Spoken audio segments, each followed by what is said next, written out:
अस्सलाम वालेकुम वरहमतुल्लाहि वबरकातुहू। उम्मीद है आप सब खैरियत से होंगे। तो सबसे पहले तो आप सबको welcome to the scholarship guidance session. और आज का जो हमारा सेशन है वो एक बार फिर तुर्की पर स्टडी स्कॉलरशिप पर है। और आज के जो हमारे स्पीकर हैं वो हमारे बड़े ही अच्छे दोस्त, दो हमारे भाई हैं, मोहम्मद याह्या सलाह, जो कि एक तो हैं।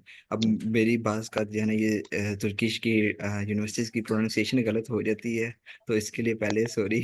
बल्कि मैं कोशिश करूँगा यूज़ ही ना करूँ।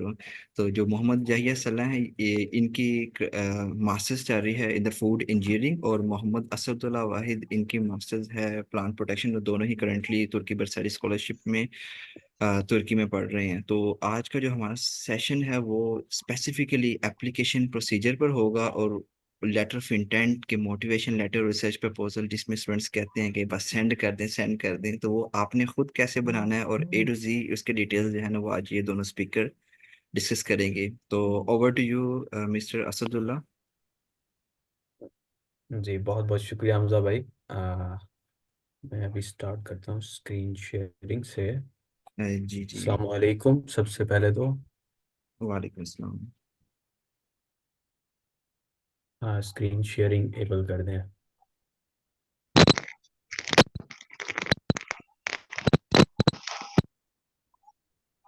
हमजा भाई। जी जी, मैं वही देख स- रहा हूँ, अम, स्क्रीन शेयरिंग पे ऑप्शन दे रहा हूँ आपको। जी। अब आप ट्राई करें।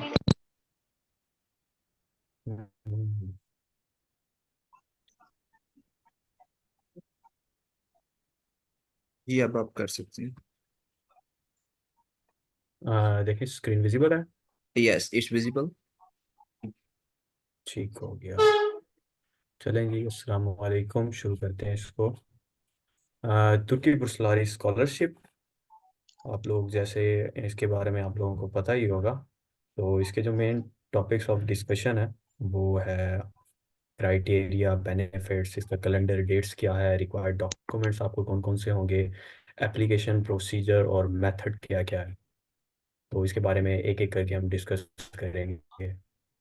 तो सबसे पहले तो ये आपको पता होना चाहिए कि ये गवर्नमेंट की फुल्ली फंडेड स्कॉलरशिप है। इसमें आपको आपकी स्टाइपेंड भी कवर होगा, आपकी एयरफेयर जो एयरलाइन टिकट होगी वो कवर होगी, और आपके जो हेल्थ इंश्योरेंस है वो कवर होगी, आपके बुक्स के एक्सपेंसेस और आपके हॉस्टल, आपका खाना, 2 टाइम का खाना आपको यूनिवर्सिटी प्रोवाइड करेगी जो आप जिस हॉस्टल में आपको रहेंगे। और इसके साथ इसका एक और मेन आपको बेनिफिट ये है कि आप यहाँ जब आएंगे आपको टर्किश लैंग्वेज सीखनी पड़ेगी 1 साल के लिए। आया आपका कोर्स इंग्लिश में है या चाहे टर्किश में, आपको टर्किश लैंग्वेज 1 साल के लिए सीखनी पड़ेगी। और मेरे साथ काफ़ी सारे जो मेरे फेलोज़ हैं जिनके मतलब कोर्सेज इंग्लिश मीडियम में हैं, वो भी टर्किश सीख रहे हैं। वो उनको C1 का सर्टिफिकेट लाजमी देना होता है। तो C1 का सर्टिफिकेट आप YTB के पोर्टल पे अपलोड करते हैं बाद में। अच्छा, यूनिवर्सिटीज़ जो है 207 टर्किश यूनिवर्सिटीज़ हैं, और जिसमें तकरीबन आपके ऑलमोस्ट सारे जो डिपार्टमेंट्स हैं वो कवर हो जाते हैं। जिसमें आप बैचलर है, मास्टर्स है, इसमें आपके MBBS के कोर्सेज भी हैं। अगर आप MBBS के लिए अप्लाई करते हो तो वो भी फुल्ली फंडेड ही है। इंजीनियरिंग इंजीनियरिंग के लिए आप लोग देखिएगा कि उसमें जो कौन सी एफिलिएटेड यूनिवर्सिटीज़ है पाकिस्तान की। नहीं तो फिर स्टूडेंट्स को काफ़ी मसला होता है अगर वो बाद में जब आप यूनिवर्सिटी की तरफ पाकिस्तान से वो अफिलिएटेड नहीं होती, और फिर आपको इंजीनियरिंग जो डिपार्टमेंट है पाकिस्तान का वो फिर मसला करते हैं कि आपकी डिग्री रिकमेंडेड यूनिवर्सिटी से नहीं थी। तो वो चेक कर लीजिएगा इंजीनियरिंग स्टूडेंट अगर यहाँ पे है कोई अप्लाई कर रहा है तो। एप्लीकेशन मोड जो है इसका ऑनलाइन है। सारा कुछ आप जितने भी डॉक्यूमेंट्स अपलोड करेंगे वो सारे ऑनलाइन होंगे, और आपको कोई भी डॉक्यूमेंट सेंड करने की ज़रूरत नहीं है। उसकी लिस्ट आपको दे देंगे कि कौन कौन से डॉक्यूमेंट रिक्वायर्ड है, आगे चल के उसकी बात भी करेंगे। और एप्लीकेशन के लिए आपको कोई फीस देने की भी ज़रूरत नहीं है। तो ये टोटली फ्री ऑफ कॉस्ट है। अंडर ग्रेजुएट कैंडिडेट्स जो मिनिमम एकेडमिक अचीवमेंट होती है वो 70% होनी चाहिए, और ग्रेजुएट्स के लिए 75%। अच्छा, ये ऐसी स्कॉलरशिप है यहाँ पे ना, ये जो मतलब आप कह लें कि जो टॉप स्टूडेंट्स होते हैं ना एकेडमिक बेसिस में, तो ये एकेडमिक बेसिस पे ही ज़्यादातर सिलेक्ट करते हैं। अगर आपका एकेडमिक रिकॉर्ड अच्छा है ना, तो बहुत चांसेस है कि आप इस स्कॉलरशिप के लिए सिलेक्ट हो जाएंगे। एज क्राइटेरिया है इसमें जो अंडर ग्रेजुएट के लिए है, वो अंडर 21 होने चाहिए, और मास्टर्स के लिए अंडर 30, और पीएचडी के लिए अंडर 35 आपकी एज होनी चाहिए। बेनिफिट जैसे मैंने आपको बता दिया कि आपको इसमें यूनिवर्सिटी के डिपार्टमेंट में placement, tuition fees, 1 year Turkish language course होगा, और आपके स्टाइपेंड्स कवर होंगे।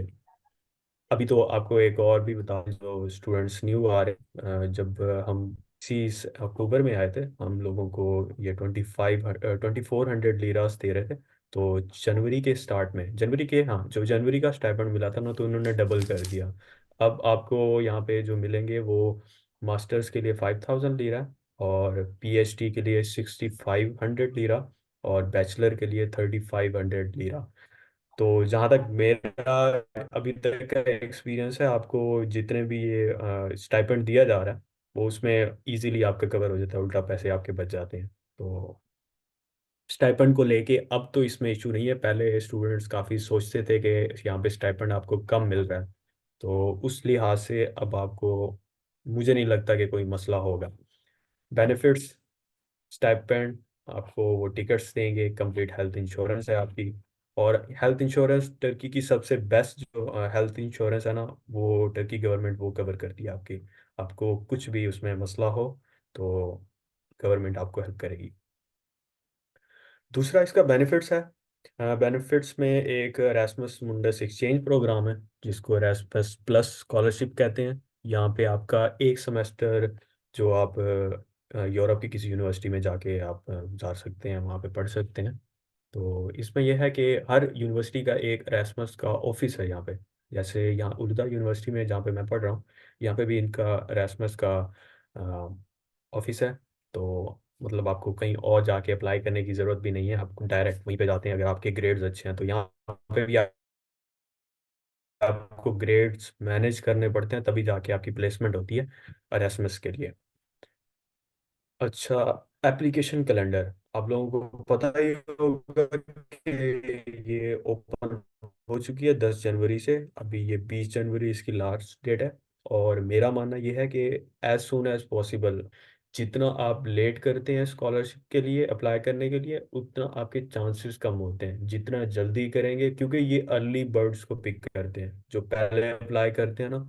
क्योंकि लास्ट टाइम जब मैंने अप्लाई किया था, तो इन लोगों ने मेरी एप्लीकेशन रिव्यू ही नहीं की थी। तो उन्होंने मुझे मेल की कि हमने आपकी एप्लीकेशन रिव्यू ही नहीं की, एक दिन पहले अप्लाई किया था। तो कुछ लोग ऐसा सोचते हैं कि आज कर लेंगे, छोड़ना। तो 2 3 4 4 दिन, मैक्सिमम 4 दिन ले लें, 5 6 तक आप इसको कोशिश करें, इसको अप्लाई कर लें। जो इसका इंटरव्यू पीरियड है वो जून जुलाई का है। मेरा इंटरव्यू जून को हुआ था, तकरीबन 16 जून को, लाहौर में। तो आप जब भी अप्लाई कर रहे होते हैं तो आप इंटरव्यू की एरिया भी सिलेक्ट करते हैं कि अगर आपका इंटरव्यू होता है तो आप कहाँ पे जाते हो। कराची, इस्लामाबाद और लाहौर के 3 शहर हैं, वहाँ पे आपके इंटरव्यूज होते हैं। ट्रांसफर की गारंटी के टर्की में आप कब तक पहुंच जाते हैं? सितंबर, हाँ, सितंबर के एंड से जो आखिरी 10 दिन होते हैं ना, तो उसमें आपको ये टिकट्स भेजना शुरू कर देते हैं। ऑनलाइन आपकी टिकट्स आती हैं। तो सितंबर के आखिरी 10 दिनों में और अक्टूबर के फर्स्ट 10 दिनों में, ये आपको इन 20 दिनों में आप टर्की में पहुंच जाता है। ठीक हो गया। अब आगे डॉक्यूमेंट्स की रिक्वायरमेंट, उसमें आपके पासपोर्ट है, पासपोर्ट नहीं है तो आपका आईडी कार्ड भी चल जाता है। और एजुकेशनल डॉक्यूमेंट्स में यह है कि आपके यहाँ पे पोर्टल पे दिया हुआ है, आपको मिडिल के डॉक्यूमेंट्स भी रिक्वायर्ड होंगे। मतलब 8th क्लास का जो आपका रिजल्ट कार्ड होगा वो चाहिए होगा, मैट्रिक चाहिए होता है। और रिसर्च प्लान और स्टडी, ये तो सिर्फ पीएचडी और मास्टर्स के लिए, उसके बारे में डिटेल से याया भाई आपको बताएंगे। बाकी उसमें इंक्लूड अगर कोई क्वेश्चंस होंगे तो मैं आपकी पूरी हेल्प करूंगा, क्वेश्चंस के आंसर करने में। क्योंकि ये थोड़ा ट्रिकी मामला है, क्योंकि जो दो चीज़ें हैं, एक तो आपकी ग्रेड्स, ग्रेड्स के बाद आपका जो मेन जो पिक पॉइंट होता है, जिससे आप स्टूडेंट टर्किश पुरसलारी वालों ने आपको पिक करना है, वो आपका रिसर्च प्लान और मोटिवेशनल लेटर ही है। उसी को वो देख के आपको पिक करेंगे। बाकी सीवी और रेज्यूमे, रेज्यूमे आपको सीवी में, हाँ, सीवी आप कोशिश करें कि यूरो पास बना लें, क्योंकि यहाँ पे मैंने भी अपनी सीवी यूरो पास वाली अपलोड की थी। सिंपल लोग अपलोड करते हैं उसमें भी, वो भी अच्छा है, लेकिन बेहतर यही है कि आप जो सीवी है वो यूरो पास वाली प्रेफर करें। रिकमेंडेशन लेटर आपको दो रिक्वायर्ड होंगे। तो अपने टीचर से, जो आपके यूनिवर्सिटी के प्रोफेसर हैं, उनसे आप दो रिकमेंडेशन लेटर बनवा लेंगे डिफरेंट, और कोशिश करें कि एसोसिएट जो प्रोफेसर हो ना आपके, उनसे बनवाएं। असिस्टेंट प्रोफेसर चल जाता है, लेकिन जो बेहतर है वो आप एसोसिएट प्रोफेसर से बनवाएं, या प्रोफेसर आपके जो यूनिवर्सिटी के हैं उनसे आप साइन करवाएं। अदर सब सपोर्टिंग डॉक्यूमेंट्स में आपके ऑनर्स हो गए, अवार्ड, पब्लिकेशन अगर है तो वो भी आप डाल सकते हो। मुझसे इंटरव्यू के वक्त उन्होंने मुझसे पब्लिकेशन का पूछा था, और मेरी पब्लिकेशन होने वाली थी। तो अगर आपके पास है तो ज़रूर मेंशन कीजिएगा अपनी पब्लिकेशन को भी। बाकी एप्लीकेशन प्रोसीजर मेथड ठीक है। नो नीड एक्सेप्टेंस लेटर, आपको एक्सेप्टेंस लेटर की कोई ज़रूरत नहीं है, यूनिवर्सिटी को कांटेक्ट करने की आपको कोई ज़रूरत नहीं है। और डिफरेंट यूनिवर्सिटीज़ में भी आपको अप्लाई करने की ज़रूरत नहीं है। यहाँ पे आपको पोर्टल पे ही 12 यूनिवर्सिटीज़ दी जाएंगी, जिसमें से मतलब पहले जैसे ही आप अपना डिग्री के बारे में लिखेंगे कि मेरी लाइक मॉलिक्यूलर बायोलॉजी है या मेरी एग्रीकल्चर है, एग्रीकल्चर के बाद भी वो आपको ऑप्शंस दे देंगे कि ये कोर्सेज होते हैं, मतलब एग्रोनॉमी के कोर्स, मास्टर्स के कौन से हैं, प्लांट पैथोलॉजी के कौन से हैं। तो उस लिहाज से जितनी भी यूनिवर्सिटीज़ होंगी वो आपको शो होना शुरू हो जाएंगी। तो आपने उनको ग्रेड करना होगा कि फर्स्ट पे आपने फर्स्ट प्रायोरिटी कौन सी है, सेकंड प्रायोरिटी आपकी कौन सी है, थर्ड प्रायोरिटी आपकी कौन सी है। वो हर यूनिवर्सिटीज़ को आप पहले सर्च कर लीजिएगा कि मुझे कौन सी यूनिवर्सिटी में जाना है, तो फर्स्ट प्रायोरिटी कोशिश करें कि उसको रखें, सेकंड यूनिवर्सिटी उसके बाद, और फिर ऐसे करके आपने 12 यूनिवर्सिटी सेलेक्ट करनी है। और इसमें यह है कि कुछ कोर्सेज ऐसे होते हैं जो टोटली पूरे टर्की में टर्किश लैंग्वेज में ही होते हैं। तो वो आप लाजमी देखिएगा कि जब आप कोर्सेज सिलेक्ट कर रहे हो, जब आप यूनिवर्सिटी सिलेक्ट करेंगे कि ये वाला कोर्स इस यूनिवर्सिटी में सिलेक्ट आपको पढ़ाया जाएगा, तो उसके आगे लिखा होगा कि ये जो इंग्लिश में है या टर्किश में है, तो उसको लाजमी देखिएगा। और अगर आपके पास आइल्स और टॉफल है, तभी आप इंग्लिश यूनिवर्सिटीज़ को सिलेक्ट कीजिए, मतलब इंग्लिश कोर्सेज को सिलेक्ट कीजिएगा। अदरवाइज उसका कोई फ़ायदा नहीं, वो आपको क्या कहते हैं, आप इंग्लिश कोर्स सिलेक्ट भी कर देंगे तब भी आपको टर्किश कोर्स ही उठा कर दे देंगे। तो बेहतर है कि अपने जो ग्रेडिंग, मतलब अपने ग्रेडिंग देनी है यूनिवर्सिटी को, अच्छी यूनिवर्सिटी को सिलेक्ट करें, तो आपको बाद में मसला ना हो। मुझे सेकंड जो प्रायोरिटी उन्होंने दी थी, जो मेरी फर्स्ट प्रायोरिटी अनकरा थी, और सेकंड मुझे मैंने रखी थी इस्तांबुल, मेरा कोई कोर्स नहीं था, तो मुझे सेकंड प्रायोरिटी पे उन्होंने सेलेक्ट किया था। सेकंड पार्ट आगे आपको अभी मैं बता चुका हूँ कि 12 प्रेफरेंसेस आपको दी जाएंगी यूनिवर्सिटीज़ की, और मोटिवेशनल लेटर के बारे में आपको या भाई बताएंगे। बाकी जो आपको मैं एप्लीकेशन मेरे पास ओपन है वो मैं आपको दिखा देता हूँ। जी असद भाई, मैं ना एक मिनट थोड़ा सा ऐड करूँ कि जी बार जी बार जी। लोग जो है ना वो चैट बॉक्स में बहुत सारे क्वेश्चन पूछ रहे हैं, तो आपके सारे क्वेश्चंस के आंसर करेंगे स्पीकर जो है ना, आप बेफिक्र हो जाइए, ये लोग भाग नहीं कहीं रहे, वो चैट बॉक्स में बहुत ज्यादा मैसेज कर रहे हैं। एट द एंड जो है ना आपके एक क्वेश्चन का आंसर करेंगे, तो काइंडली जो है ना आप वेट करें। और इवन तो ग्रुप भी बना हुआ है, ग्रुप में भी दोनों स्पीकर ऐड हैं, अगर कोई मिस भी हो जाएगा तो वहां पे भी आपको एंटरटेन करेंगे, तो डोंट वरी। जी असद भाई कंटिन्यू करें। जी जी। सेकंड, मैं एप्लीकेशन खोल लूँ।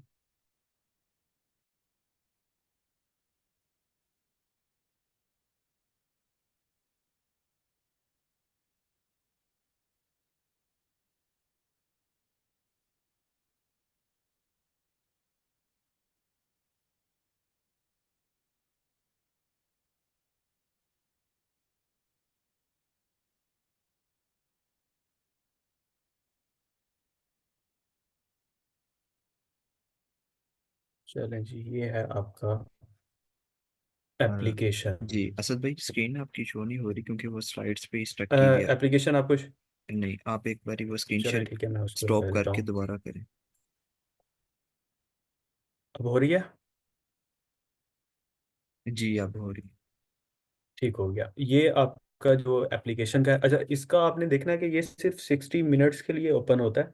तो जब आप मोटिवेशनल लेटर और दूसरा क्या है, रिसर्च प्रपोजल, जब आप वो लिख रहे हो ना, तो ये सिर्फ ये पोर्टल ना 90 मिनट 60 मिनट्स के लिए ये ओपन होगा। तो ये दोबारा आपको रिफ्रेश करना पड़ जाता है, ये खुद ब खुद ही बल्कि रिफ्रेश हो जाता है। तो जितना भी डेटा होता है वो सारा आपको दोबारा से ऐड करना पड़ जाएगा। तो ये इस चीज़ को आपने ध्यान से करना है। बेहतर है कि आप पहले क्वेश्चन यहाँ से देख लें कि क्वेश्चन कौन से, बल्कि हम आपको प्रोवाइड कर देंगे कि यहाँ पे आपके मोटिवेशनल लेटर के क्वेश्चन जो है अपने डायरेक्ट पीडीएफ की में अपने मोटिवेशनल लेटर अपलोड नहीं करना होता, और ना ही रिसर्च प्रपोजल यहाँ पे आपका डायरेक्ट पीडीएफ की फाइल में अपलोड होगा। इसके लिए यहाँ पे क्वेश्चंस दिए होते हैं मोटिवेशनल लेटर के, उन क्वेश्चंस के आंसर करने होते हैं। तो पहले आपने वो क्वेश्चन उठाने हैं, उसमें आपको क्वेश्चंस के आंसर करने हैं, और मतलब वर्ड की फाइल में। तो बाद में जब आप ये एप्लीकेशन फिल कर रहे होंगे ना, तो आपने जस्ट कॉपी पेस्ट करना है, वहाँ पे नंबर ऑफ वर्ड्स देख लीजिएगा कि कितने वर्ड्स वर्ड्स हैं, तो फिर आपको एप्लीकेशन के वक्त मसला ना हो। तो ये आप ध्यान कर लीजिएगा, क्योंकि ये 60 मिनट्स के बाद रिफ्रेश हो जाता है। तो आपका जितना भी डेटा आपने लिखा होता है वो सारा का सारा रिमूव हो जाता है, फिर आपको दोबारा अप्लाई करना पड़ जाता है। तो आपके काफ़ी ज़्यादा टाइम इसमें ज़ाया हो जाता है। अच्छा, ये मैंने एप्लीकेशन दोबारा से लॉगिन की थी आप लोगों को समझाने के लिए, मेरे ही नाम से है। तो ये जिसमें आप देख लेंगे, आपने फ़ोटो अपलोड करनी होगी, आपने अपनी ईमेल कनेक्ट करनी है, marital status, country of birth, city of birth, ये जो बेसिक चीज़ें हैं ये आप लोगों को पता होंगी। इंफॉर्मेशन ऑफ हॉबीज़, अगर कोई आपकी हॉबीज़ है तो वो ऐड कर सकते हैं। स्पेशल टैलेंट आपने कोई है तो वो ऐड करना, मतलब आपने एप्लीकेशन को थोड़ा सा अच्छे से यहाँ पे शो करवाना होगा। फिर है फैमिली इंफॉर्मेशन, जिसमें आपने अपनी mother, father, number of siblings ये आपने मेंशन करने होंगे, और टोटल मंथली इनकम कितनी है, और फादर और मदर अलाइव हैं कि हयात हैं कि नहीं, वो भी आप यहाँ पे मेंशन करेंगे। कॉन्टैक्ट इन्फो काफ़ी लाजिम है, आपने कोशिश करना है 1 से 2 ईमेल्स अपनी यहाँ पे इनको दें, ताकि अगर कई दफ़ा ऐसा होता है कि आपको ईमेल रिसीव नहीं होती किसी भी आईडी से, तो आपकी दूसरी ईमेल पे आ जाते हैं उसके मतलब यूनिवर्सिटी की तरफ से या पुरसलारी की तरफ से अगर कोई मेल आती है, तो वो फिर आपको कोई आपसे मिस ना हो। ठीक है। हाँ, ये आपके सोशल मीडिया के जो लिंक्स हैं वो आप प्रोवाइड करेंगे यहाँ पे। एजुकेशन इन्फॉर्मेशन, जैसे अब आपको मैंने बताया था, आपका मिडिल स्कूल का सर्टिफिकेट भी यहाँ पे जाएगा, अगर आपके पास रिजल्ट है ना, तो वो आपको यहाँ पे अपलोड करना पड़ेगा, उसके बगैर आपकी एप्लीकेशन स्टार्ट नहीं होगी।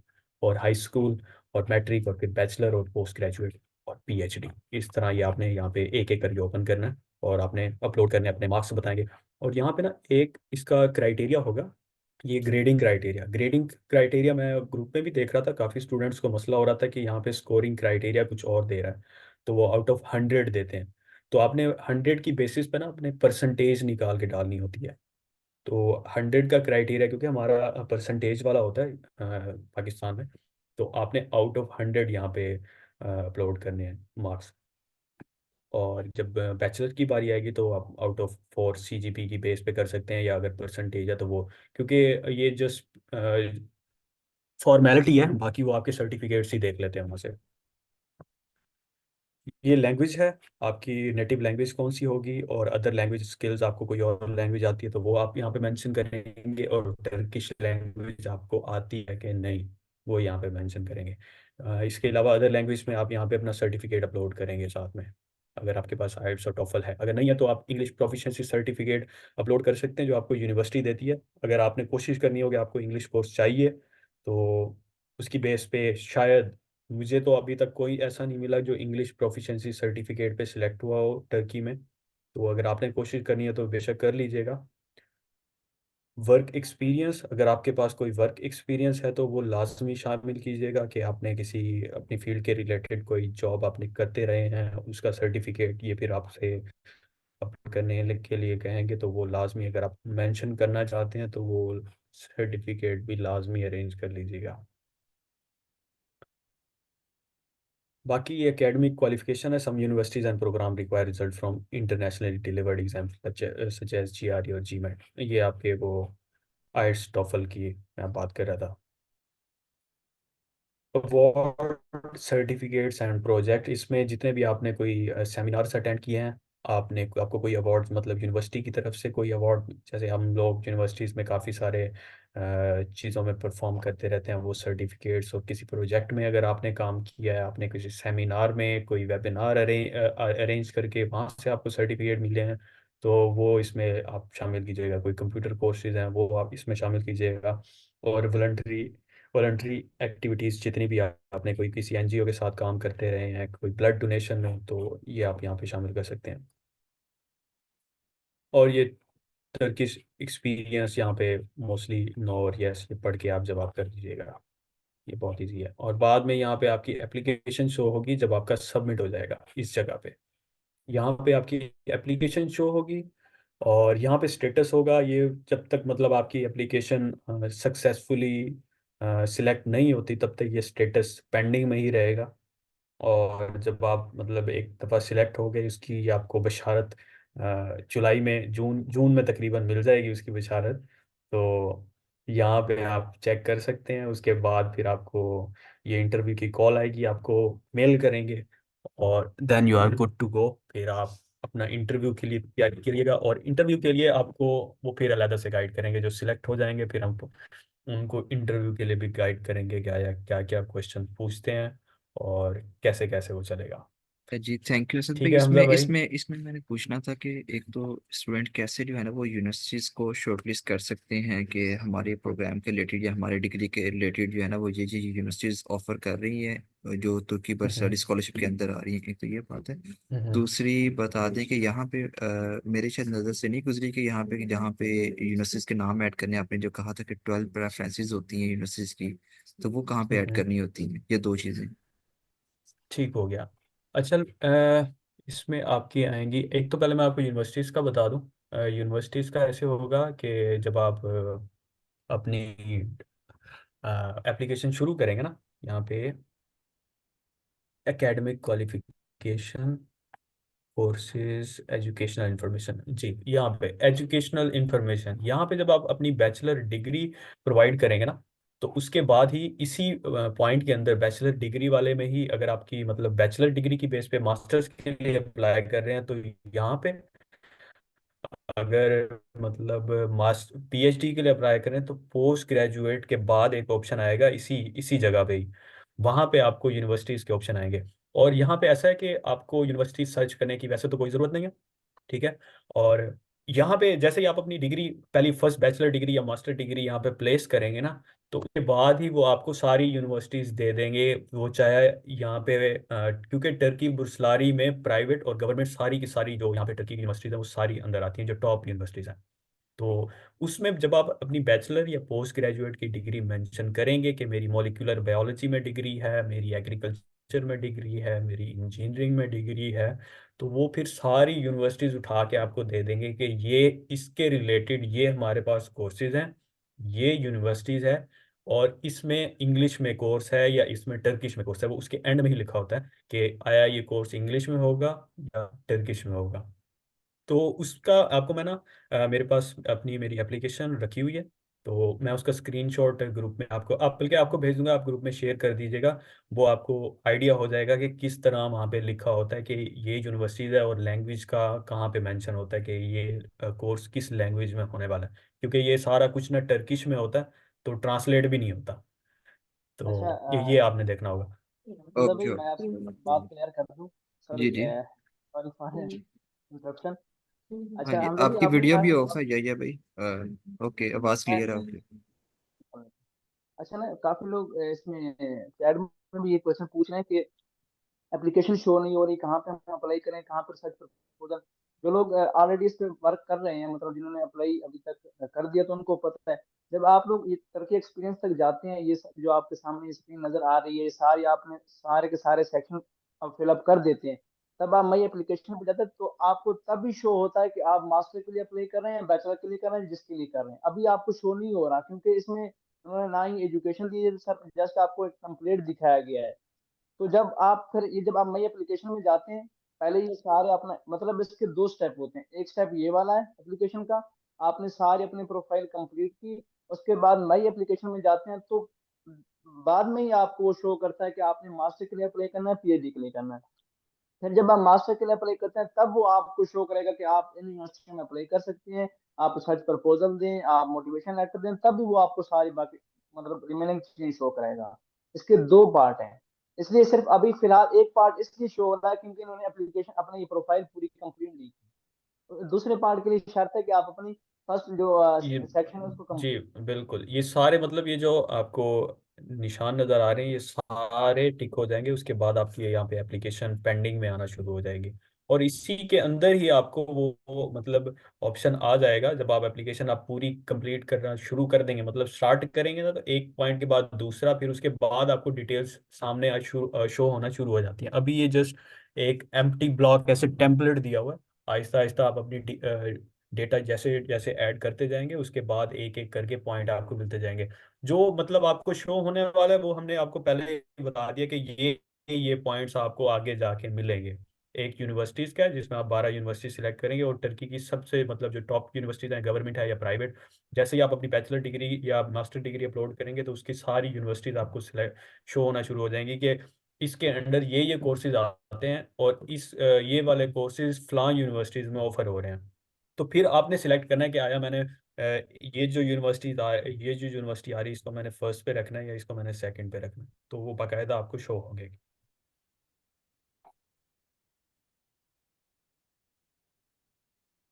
ये ठीक हो गया, बहुत शुक्रिया सद भाई। हेलो, मैं एक चीज़ इसमें ऐड करूँगा। जी जी जी बिल्कुल। जी अब्बास हाँ, भाई। मैं ये कह रहा था कि ये तुर्की बुर्सलारी की एप्लीकेशन की वेबसाइट है। इसी तरह आप जब तुर्की बुर्सलारी की जो मेन वेबसाइट पे जाएंगे, जो एक सिर्फ तुर्की बुर्सलारी को मैं वेबसाइट मेंशन कर दूंगा, वहाँ पे जब आप जाएंगे ना, ये एप्लीकेशन की वेबसाइट है। तो वहाँ पे उसमें पूरा मेंशन है, जहाँ पे हमें फ्रेशी गाइड्स वगैरह भी मिली थी। तो वहाँ पे आप एक पूरी एक वेबसाइट है कि हमारे कंट्री की वेबसाइट्स, हमारी कंट्री की यूनिवर्सिटीज़ और प्रोग्राम्स को आप सर्च करें।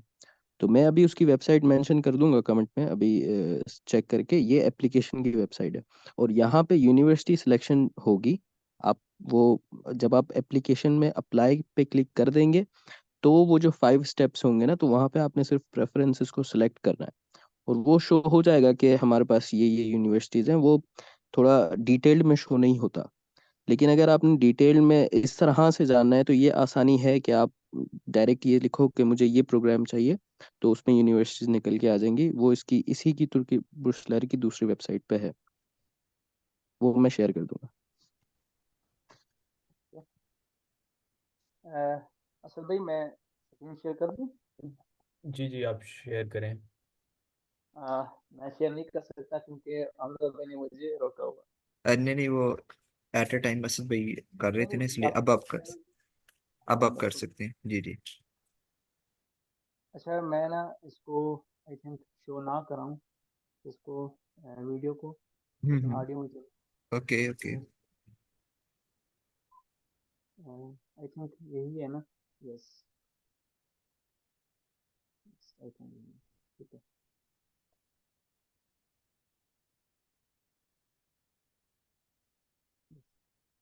अच्छा, अस्सलाम वालेकुम। मेरा नाम मोहम्मद या है और मैं इस टाइम जिस यूनिवर्सिटी में पूरी इंजीनियरिंग में होता हूँ। और हमजा भाई आपने कहा था कि प्रोनाउंसिएशन का वो अर्जियस है, सी को ये जे बोलते हैं। जी हम ठीक लोग हो। भी पाकिस्तान पाकिस्तान में थे तो अरसाइज पढ़ते थे, इस तरह समथिंग पढ़ते थे। तो बात ये है कि अच्छा एक दो पॉइंट है मैं थोड़ा क्लियर कर दूं। आवाम ऐसा करती है कि अभी उन्होंने अप्लाई नहीं किया होता या अपनी वो प्रोफाइल जो फर्स्ट पार्ट है उस पर वो वर्किंग कर रहे होते हैं, तो वो शॉर्ट लिस्ट कर देते हैं कि भाई इन इन यूनिवर्सिटी में हमने अप्लाई करना है। ठीक है, वो उन यूनिवर्सिटी को भी रिसर्च करते हैं बेचारे, सारा कुछ करते हैं, लेकिन जो सिस्टम है वो उन यूनिवर्सिटी को शो नहीं कराता। क्योंकि जो इसका एतबे का सिस्टम है वो अपनी तरफ से आपको शो कराएगा। इसलिए ये है कि बहुत सी यूनिवर्सिटीज हैं कि जो इस एतबे में आती भी नहीं है। ऐसा नहीं है कि जितनी भी इसकी 400-500 सारी यूनिवर्सिटी नहीं है, वो नॉमिनेटेड हैं। इसलिए जब आप इन अपने मतलब डिपार्टमेंट के हवाले से या यूनिवर्सिटी सिलेक्शन के हवाले से जाएं, तो पहले देख लें कि सिस्टम आपको कौन सी यूनिवर्सिटी शो करा रहा है। सिस्टम आपको शो करा देगा कम से कम 15-20-25 यूनिवर्सिटी तो शो कराएगा आपको, तो उसमें से आपने 12 सेलेक्ट करना। ठीक है, इसलिए आप पहले रैंडमली ना देखें कि आप पहले से 15-20 मिनट सेलेक्ट कर लें फिर देखें कि उनमें से तो एक एक दो का नाम था। इसलिए पहले आप रफ ना करें बल्कि आप सिस्टम को फॉलो करें। और दूसरी बात ये है कि जो रिसर्च प्रपोजल के बारे में काफी लोग इसी लास्ट टाइम जो मैं सेशन हुआ था उसमें बहुत से लोगों ने यही क्वेश्चन किया था, बार बार यही किया था कि इसमें तो देखें 12 यूनिवर्सिटियां हैं, 12 डिपार्टमेंट हैं और हर डिपार्टमेंट का मतलब अलग सा एक मतलब एक मोटो होता है, वो अलग फील्ड में काम कर रहे होते हैं, तो हम किस चीज को फॉलो करें। अच्छा, ये इन्होंने शायद ये जो कंफ्यूजन थी ये उन तक भी पहुंच गई थी लोगों तक। उन्होंने इस बार नई स्टेटमेंट यहाँ पे ऐड कर दी है रिसर्च प्रपोजल के ऊपर। अब मैंने यहाँ पे नहीं लिखी क्योंकि मेरे पास जो एप्लीकेशन थी वो लास्ट ईयर वाली थी, तो लेकिन मैंने एक एप्लीकेशन में देखा है, तो उसमें उन्होंने ये क्लियरली बात लिख दी है कि ये जो रिसर्च प्रपोजल आप बनाएंगे, रिसर्च प्रपोजल की बात कर रहा हूँ, वो जो रिसर्च प्रपोजल आप बनाएंगे वो ये नहीं है कि वो इस चीज पे कंफर्म नहीं है कि आप वहां पे जाके यही आपने रिसर्च करनी है, और ना ही हमने वहां पे आपकी यूनिवर्सिटी को प्रोवाइड करना है। ये सिर्फ आपकी एवेल्यूएशन कमेटी जो हमारी है वो सिर्फ आपकी काबिलियत देखने के लिए, सिर्फ सिलेक्शन के लिए ये यूज करती है। तो ये बात क्लियर है कि आप एक जनरल रिसर्च प्रपोजल बनाएं, जो एक आपकी फील्ड का एक जनरल गैप है या जनरल जो तरक्की का, और इस तरह आप आगे डिस्कस करते हैं इंशाल्लाह।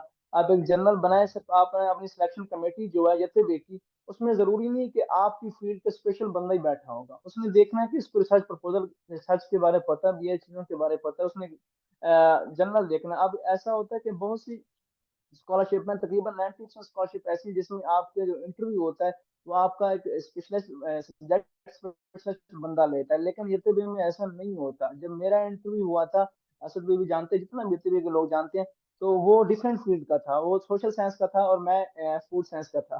तो मतलब देयर इज हेल्थ डिफरेंस इन दोनों में के बस वो आपकी इस चीज YTB, क्योंकि ये गवर्नमेंट आपको स्पॉन्सर कर रही होती है, इस गवर्नमेंट के अपने बंदे हैं, उनकी अपनी टीम है, वो सिलेक्ट करती है। उसके बाद आपकी जो एप्लीकेशन है वो आपके रेलेवेंट, वो अपने हिसाब से देख रहे थे कि इस बच्चे को किस यूनिवर्सिटी में हमने एडजस्ट करना है। वो फिर आपको यूनिवर्सिटी में, जब आप यूनिवर्सिटी में आते हैं तो यूनिवर्सिटी को सिर्फ वो जब आपके आने से 10-15 दिन पहले जो यते भैया उनको मतलब आपके नाम भेज देता है कि ये बच्चे आपके पास आ रहे हैं। मतलब यूनिवर्सिटी को, यूनिवर्सिटी जो सिलेक्शन की है वो यूनिवर्सिटी की जिम्मेवारी नहीं होती, वो यते की होती है, वो यते खुद करता है आपकी सिलेक्शन। और आपके जो सिलेक्शन करने के बाद फिर आपके नाम यूनिवर्सिटी को भेजते हैं। जब हम आते हैं तो फर्स्ट टाइम यहाँ अभी तक मतलब आप जब तोमर में पहला साल आपका तृप्ति होता है तो आप अपने टीचरों से जो सब्जेक्ट वाले एकेडमिक वाले टीचर है उनसे मिलते भी नहीं हैं आप, उनको पता नहीं होता कि कोई यह भी है, कोई असद भी है, इस तरह नहीं पता होता। तो इसलिए आप बिल्कुल इस चीज के टेंशन ना लें कि हम किस यूनिवर्सिटी को टारगेट करें, किसको मतलब, और सच प्रपोजल की बात करूं तो आप एक रैंडमली अपनी फील्ड का बना लें जिसमें आप बेटर मतलब अच्छा लिख सकें और उसमें इंटरव्यू में आप अच्छा उसको डिफाइन कर सकें। ठीक है, थैंक यू सो मच। अच्छा, अब थोड़ा सा ये कंफ्यूजन थी क्योंकि मुझे इतना इस पे मैसेज आए हैं, मैं सबसे अपोलोजाइज भी करता हूँ, मैं जवाब नहीं दे सकता।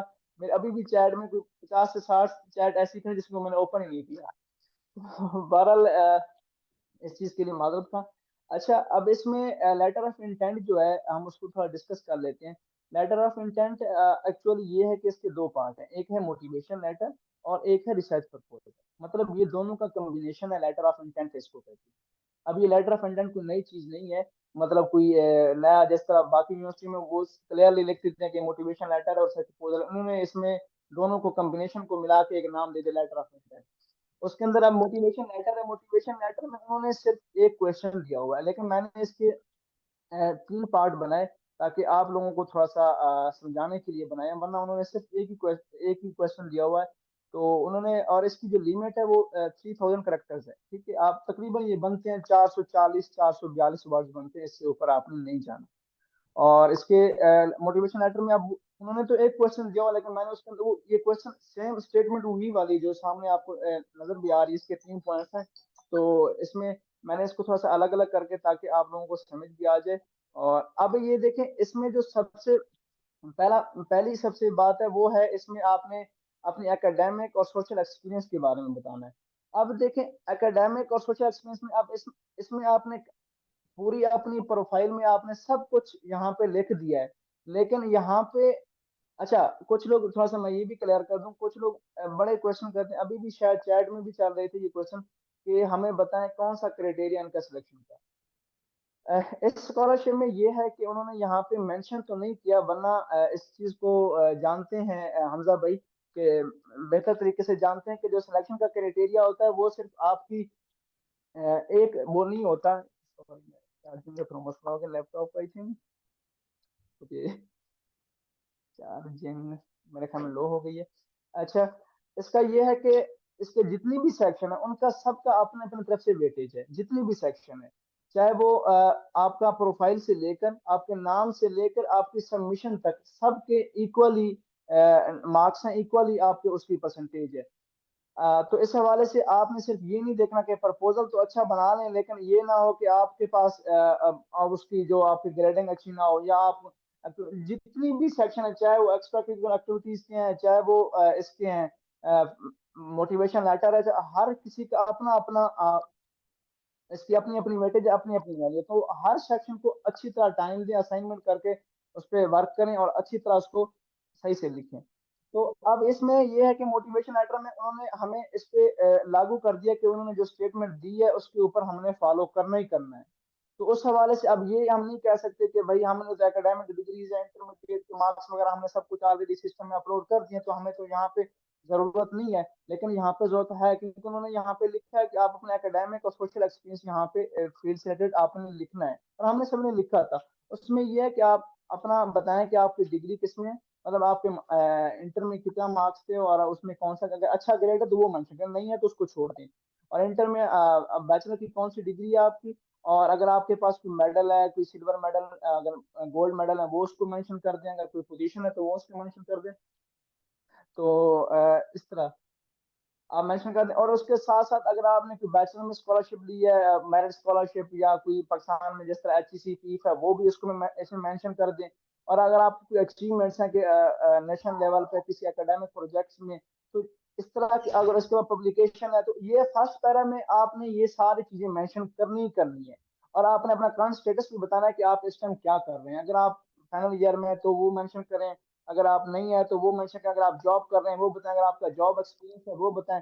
और इसके साथ साथ आपने उनकी एक्टिविटीज भी इसमें मेंशन करनी है। ये जो फर्स्ट पैराग्राफ होगा, ये आपके स्क्रीन में आपको नजर आ रहा है, ये जितनी भी पॉइंट्स हैं आपने सबको कवर करना है। और ये कम से कम आपका 125 से 150 वर्ड्स होना चाहिए। लेकिन ये मेरी तरफ से रिकमेंडेशन है, उनकी तरफ से नहीं है। उनकी तरफ से ये है कि 440 वर्ड्स होने चाहिए पूरे इस मोटिवेशन लेटर के। लेकिन मैंने आपको आसानी के लिए ये पार्ट वाइज बता दिया है कि आपने इस पहले फर्स्ट पार्ट में आपका कम से कम इतना ये होना चाहिए कि इतना आप 150 वर्ड इस टॉपिक के ऊपर लिख सकें कि एकेडमिक और सोशल एक्सपीरियंस के ऊपर। ठीक है। और अगर नेक्स्ट बात करें तो हम नेक्स्ट बात उन्होंने सॉरी नेक्स्ट जो इस चीज का इसके मोटिवेशन का मेन 3 पोर्शन है। अब दूसरा पोर्शन उन्होंने पूछा है कि आपने जो स्टडी के लिए टर्की को क्यों चूज किया। ठीक है। क्लियरली इसमें आपने टर्की की थोड़ी सी तारीफ करनी है। ठीक है। तारीफ एज आपने उसको कंट्री तो थोड़ा सा टच देना कि कंट्री का आप अगर उसमें कल्चरल एक्सपीरियंस या उसकी फूड की इस तरह के 1-2 सेंटेंस लिख दें, इट्स ओके। बट आपने ज्यादातर फोकस जो करना है वो आपने रिसर्च एरियाज और उसकी जो रिसर्च फैसिलिटीज है उसको करना है। कि अब इनकी जो एक दो एजेंसी है बहुत ही मतलब फेमस है और उसकी बड़ी अच्छी फंडिंग है। जिस तरह तुबितक हो गया, वो हो गया, उसको आप मेंशन यहाँ पे कर सकते हैं कि तुबितक का जो प्रोजेक्ट है बड़े अच्छे प्रोजेक्ट हैं, हम उससे बड़े मोटिवेट हुए हैं। और इसी तरह इसकी एक वो एग्जीबिशन होती है टेक्नो फर्स्ट, तो वो भी बड़ी मतलब इसमें पॉपुलर है ऑल ओवर दी वर्ल्ड, जो टेक्नोलॉजी के लिहाज से पूरी दुनिया में बड़ी मशहूर है। वो हर कम से कम हर साल हर सिटी में कहीं ना कहीं होती रहती है। उसको आप यहाँ पे करें। और टर्किश यूनिवर्सिटियों का आप लिखने के लिए, टर्किश यूनिवर्सिटियां यूरोपियन यूनिवर्सिटी एरास्मस के लिए ये होती है, वो थोड़ा सा यहाँ पे आपने इस दो चीजों को फोकस, 2-3 चीजों को फोकस करना है। रिसर्च एरियाज को, इसकी टेक्नोलॉजी जो हाईटेक रिसर्च फैसिलिटीज है उसको, टर्किश यूनिवर्सिटियों को, और अपना डिपार्टमेंट को यहाँ पे लिख देना कि मैंने देखा कि जो मेरा, अब मतलब आपने यहाँ पे किसी यूनिवर्सिटी को मेंशन नहीं करना। वैसे अगर एक आदि को मेंशन कर देंगे फर्स्ट वाली है तो इट्स ओके, वरना ओवरऑल ये नहीं कि आप 12 की 12 यूनिवर्सिटी का नाम लिख दें, मैंने ये नहीं कहा। आप ये कह देंगे जिस तरह मेरा फूड इंजीनियर तक के, फूड इंजीनियर की मतलब इसमें जो डिपार्टमेंट है टर्की में, टर्किश यूनिवर्सिटीज में, तो यहाँ पे आप रैंडम जनरल बात कर दें तो बड़ा अच्छा डिपार्टमेंट है, उसमें ये डेवलपमेंट है, 2-3 आप उसकी डेवलपमेंट लिख दें। वो आपको थोड़ा सा यूनिवर्सिटी की वेबसाइट को विजिट करना पड़ेगा। ये भी कम से कम आपने इसको भी 150 वर्ड तक ये वाला दूसरा पैरा भी लिखना है। अब मोटिवेशन लेटर का तीसरा पैरा आता है। उसमें ये होता है कि ये जो आपके फ्यूचर प्लान्स हैं एजुकेशन के लिहाज से और इस स्कॉलरशिप के, तो इसकी इंपॉर्टेंस क्या है। ठीक है। इसमें आपने यही लिखना है कि भाई सबसे पहले तो मेरी इससे ये होगा कि इससे मेरी जो मास्टर की डिग्री है वो कंप्लीट होगी। ठीक है। और जो इसके साथ साथ आपने ये भी लिखना है कि एक तो मेरा फ्यूचर प्लान ये है कि मेरी एजुकेशन टर्की में होगी, साथ साथ मेरी डिग्री कंप्लीट होगी, और उससे ये होगा कि जो मेरे अपनी फील्ड है उस बेटर अंडरस्टैंडिंग होगी। और इसके साथ साथ ये जो स्कॉलरशिप है, ये सिर्फ मुझे एजुकेशन नहीं देगी, बल्कि एक टेक्निकल नॉलेज भी देगी, स्किल्स भी देगी, जो कि मेरी एक। और इसके साथ साथ फिर आप ये भी कह दें कि जो इंडस्ट्री की बात करते हैं, कि मतलब जिस तरह मेरी फूड इंडस्ट्री थी, अब मैं उसकी फूड इंडस्ट्री की बात करूँ या मैकेनिकल, और जिस तरह अब मैं वहाँ पे इंटर्नशिप करूंगा तो उसके लिहाज से मेरा वो होगा। और इसके साथ साथ आप ये लिख दें कि मैं वापस पे आके अपना जब मैं कंट्री में सर्व करूंगा, वो जो मैंने वहाँ पे जो नॉलेज लिया है, टेक्निकल नॉलेज या जो भी थ्योरेटिकल नॉलेज लिया, उसको मैं यहाँ पे ट्रांसफर करूंगा अपनी कंट्री में आके। और इससे ये होगा कि पाकिस्तान और टर्की का कोलैबोरेशन होगा, और दोनों आप उसको थोड़ा सा एंड पे इकोनॉमिकली भी कह दें कि इनके दोनों को इकोनॉमिकली भी वैल्यू इनकी दोनों की बढ़ेगी इस प्रोजेक्ट के, मेरी इस एजुकेशन के हवाले से। ठीक है। अच्छा, मुझे हमजा भाई 5 मिनट दें। मैंने चार्जिंग का कुछ करना है, क्योंकि मैं साथ वाले रूम में बैठा था, तो चार्जिंग आई थिंक मसला बन गया। तो इसके बाद हम ओके रिसर्च प्रपोजल को अच्छा, असद भाई कोई अगर किसी का क्वेश्चन है तो आप थोड़ा सा एक दो 5 मिनट ओके डिस्कस ओके कर लेना। ओके उतनी देर क्वेश्चन असद कुछ ले लेते हैं। असद भाई आप इधर हैं? ओके, या ये भी आप करें उतनी देर अपना चार्जिंग का देखें, मैं अपने असद भाई को इंगेज करता हूँ। असद भाई, ओके, जिनके क्वेश्चन है ना काइंडली आप अपने हैंड रेज कर लें, हम आपको वन बाय वन अनम्यूट करते हैं। फिर असल में रिसर्च प्रपोजल के हवाले से अभी या भाई बताएंगे, लेकिन उनका थोड़ा सा चार्जिंग का इशू हुआ है, तो वो जो उतनी देर में 5 मिनट में थोड़ी सी चार्जिंग कर लेते हैं। तो मीन वाइल जो है ना, आपकी जो बाकी चीज के हवाले से जो भी क्वेश्चंस हैं वो काइंडली भी पूछ लें, अपने हैंड रेज कर लें, वन बाय वन आपको अनम्यूट करते हैं। असद भाई आप इधर है ना? जी जी जी। ओके जी, कुछ हैंड रेज किए हुए बड़ी इनको अनम्यूट करता हूँ जी। मोहम्मद तलहा करीम, आस्क योर क्वेश्चन। अस्सलाम वालेकुम। वालेकुम सलाम। दरअसल सर आपने डिस्कस किया ड्यूरिंग जब आप बता रहे थे, आपने 8 क्लास रिजल्ट मेंशन किया। उसके रिलेटेड मेरा क्वेश्चन ये है कि for example I am applying for graduate, मैं मास्टर के लिए अप्लाई कर रहा हूँ फाइनेंस में। सो फर्स्ट ऑफ ऑल मेरे पास तो 8 का रिजल्ट है भी नहीं। मेरे पास मैट्रिक का रिजल्ट है और first year second year and then university की डिग्री है। तो आपने वो मेंशन किया, तो एक वो कंफ्यूजन है कि 8 की रिजल्ट की क्या ज़रूरत है और कहाँ अपलोड करना है। क्योंकि हमारे पास जनरली 8, जो हमारी एजुकेशन सिस्टम में 8 क्लास उस तरह की मेंशन नहीं होता। हमारे पास मैट्रिक होता है और एफएससी होती है। सेकंड, मुझे थोड़ा सा कंफ्यूजन पर्सनली ग्रेजुएट रिसर्च की रिलेटेड है। अ, अभी तक रिसर्च नहीं हुआ, लेकिन मैं ज़रा उस पे बात उस से क्वेश्चन पूछना चाहता हूँ कि जो मेरा फाइनल ईयर जो रिसर्च था अपनी यूनिवर्सिटी में, वो फाइनेंस में ही था और मैं फाइनेंस में मास्टर करने के लिए अप्लाई कर रहा हूँ। सो क्या मैं उसी रिसर्च को आगे, मतलब मैं चाहता हूँ कि मैं उसी रिसर्च में आगे मास्टर में भी रिसर्च करूँ, तो क्या मैं उसी प्रोपोजल्स को यूज़ कर सकता हूँ आगे उसको? मार्केट फॉर एग्जांपल मेरी रिसर्च में मार्केट सेंटिमेंट्स को मैंने पाकिस्तान स्टॉक एक्सचेंज पे टच किया था, सो मैं चाहता हूँ कि मैं उसको तुर्की स्टॉक एक्सचेंज पे भी टेस्ट करूँ। सो हम इस तरह कर सकते हैं कि उन्हीं रिसर्च को थोड़ा सा तुर्की स्टॉक एक्सचेंज के मुताबिक मॉडिफाई करके अपलोड कर दें। Thank you. ठीक। आई हैव टू ठीक हो क्वेश्चन, गया। That's it. पहले क्वेश्चन का आंसर ये कर देते हैं, क्योंकि जब मैंने अप्लाई किया था ना तो मुझे काफ़ी मसला हुआ था। मैं भी खुद परेशान था कि ये मिडल के सर्टिफिकेट, क्योंकि अभी इन्होंने मिडल कर दिया है, इसमें फिफ्थ का मुझे भी ऐड करना पड़ा था। मैं बड़ी मुश्किल से निकलवा के आया था स्कूल से फिफ्थ का भी। तो आप देख रहे होंगे मेरे टाइम पे तो मुझे मसला हुआ था अप्लाई करते वक्त, क्योंकि एप्लीकेशन आगे ही नहीं बढ़ रही थी। इसमें मिडल और जो हाई स्कूल के बाद आप देख रहे होंगे तब आपका बैचलर और आगे वाला सेक्शन ओपन होगा। तो मतलब ये पहले दो क्लियर होंगे तभी आगे ऑप्शन क्लियर, मतलब ओपन होंगे तभी पॉसिबल हो पाएगा। आप ट्राई करके देख लें, क्योंकि मैंने इसको देखा नहीं है अच्छा, कि इस दफ़ा ऐसा हो रहा है कि वो जो आप जो मिडिल हाई स्कूल का है वो अपलोड करने के बाद अगर बाकी आगे ओपन हो रहे हैं तो आप उसको ट्राई कर सकते हैं। और दूसरा अच्छा, जो आपका। जी अच्छा जी। भाई, मैं आपके कौन? इस चीज को थोड़ा सा वो वेरीफाई कर दूं कि जरूरी नहीं कि आप मिडिल में से आप 8th या 5th की एजुकेशन डाल दें। लास्ट टाइम जो मैंने डाली थी वो मिडिल में मैंने मैट्रिक डाला था, और मैंने एसोसिएट डिग्री में इंटर डाला था और बैचलर में बैचलर डाला था, तो ये दोनों ऑप्शन वैलिड है। अगर चलो आपके तो पास फिर हाँ। हाँ, अगर आपके पास एट्थ है तो आप मिडिल में वो डाल दें, फिर हाई स्कूल में मैट्रिक डाल दें, और फिर मतलब हाई स्कूल में मैट्रिक डाल दें, फिर एसोसिएट में। लेकिन अगर आपके पास नहीं है तो कोई इशू नहीं है इस चीज का भी। हाँ, वो इशू इस वजह से है क्योंकि आगे एप्लीकेशन नहीं बढ़ती। या भाई वैसे नहीं, आपका जो ये वाला मेथड है ना, ये बहुत अच्छा है। मुझे नहीं याद आया था, मैं तो बड़ा हाँ वो रुल फिल के मतलब अपने डॉक्यूमेंट्स जो रिजल्ट थे वो निकलवा के आया था स्कूल से। जिसके पास है तो वेल एंड गुड, जिसके पास नहीं है तो वो उसमें मैट्रिक डाल दे मिडिल में, कोई इशू नहीं है। और जी जी। दूसरा और दूसरा आपका मैं क्वेश्चन था रिसर्च के हवाले से। तो भाई कोई इशू नहीं है रिसर्च के हवाले से। अगर आपके पास ऑलरेडी कोई आइडिया है रिसर्च को लेके, आप उसको थोड़ा और इम्प्रूव करके अच्छे से लिखें, जिसको आप अपने इंटरव्यू में डिफेंड कर सकें। और आपको लगता है कि मेरा जो प्रपोजल है वो काफ़ी अच्छा है और काफ़ी अच्छी रिसर्च है, और वो उससे उनको कोई कंसर्न नहीं है। वो आप देखना चाहते हैं कि आप एप्लीकेशन कैसे लिखते हो, आप क्या राइटअप कैसा है, आपका माइंडसेट कैसा है, आप उस रिसर्च में हमसे कैसे, क्योंकि वहाँ पे आपकी एप्लीकेशन बोल रही होती है, आप नहीं बोल रहे होते हैं। वहाँ पे आपका रिसर्च प्रपोजल बोलेगा, वहाँ पे आपकी जो मोटिवेशनल लेटर है वो बोलेगा। तो आपने उसको अच्छे तरीके से पेश करना है। रिसर्च प्रपोजल मैटर नहीं करता यहाँ पे आके, वो आपको वही उस रिसर्च प्रपोजल के हवाले से, वो बात की बात है जब हम यूनिवर्सिटी में जाएंगे तो टीचर से डिस्कस होगी। तो मोस्टली ऐसा होता है कि जो आप रिसर्च प्रपोजल बनाते हैं ना, वो बहुत कम ही कैरी होता है। टीचर आपको जो उसका ऑलरेडी प्रोजेक्ट चल रहा होता है उसी के साथ ही आपको लेके चलता है। तो अगर आपके पास ऐसा आइडिया है जिससे आपको लगता है कि आप इसमें सिलेक्ट हो सकते हैं, और ऑलरेडी आपके पास वो रिसर्च पेपर या रिसर्च आपने जो अपने बैचलर में की थी, तो उसको आप कैरी कर सकते हैं, इसमें कोई मसला नहीं है। मतलब स्टार्ट करें।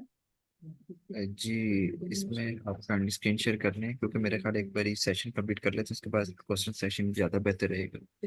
हाँ वो ताकि इस चीज को जी थोड़ा सा। जी, यही भाई आप स्क्रीन शेयर कर लें।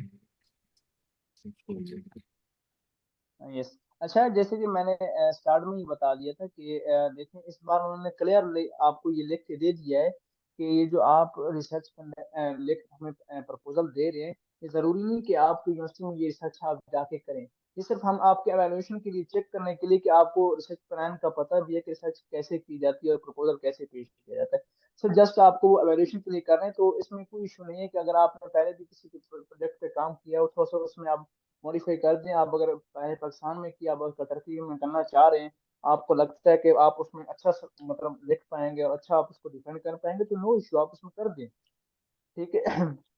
चलो, जो भी है। अच्छा, इसमें रिसर्च प्लान में उन्होंने आपको कम से कम कोई दिए हुए हैं, आई थिंक मेरे ख्याल में 7 क्वेश्चन। ठीक है, मैंने यहाँ पे 6 लिखे हैं, लेकिन 7 दिया हुआ। जो फर्स्ट क्वेश्चन उन्होंने दिया होता कि आपका मतलब आपकी स्टडी क्या है, इस तरह कुछ है, तो वो आपने अपना वही लिखना है कि मेरी मास्टर इन फूड इंजीनियरिंग या पीएचडी इन फूड इंजीनियरिंग, जो भी। वो आप सिर्फ अपनी डिग्री का नाम और अपना उसका लेवल लिखना है, डिग्री का लेवल कौन सा, और आपकी डिग्री का नाम क्या है। तो असल चीज प्रपोजल जो स्टार्ट होता है वो रिसर्च क्वेश्चन से स्टार्ट होता है। तो रिसर्च क्वेश्चन देखें, इन्होंने यहाँ पे ये कितना प्रपोजल अच्छा है, इन्होंने बड़े ही एक सीक्वेंस के साथ आपको हर चीज, इन्होंने ऑलरेडी वैसे हर चीज आपको दी हुई है। ठीक है, जो लोग काम करने वाले हैं उनको दी हुई है। अब ऐसा तो नहीं होता, मैं क्या कहूँ कि मुझे एक मैं अब थोड़ा सा ये बात इसलिए बता रहा हूँ, मेरा अल्लाह ना करे कोई क्रिटिसिज्म का वो इस तरह का नहीं है मूड, लेकिन मैं आपको थोड़ा सा आप लोगों की नॉलेज के लिए कि मुझे लास्ट 2 डेज मुझे 2-3 ऐसे प्रपोजल रिसीव हुए जो मुझे उनका कभी नहीं पता।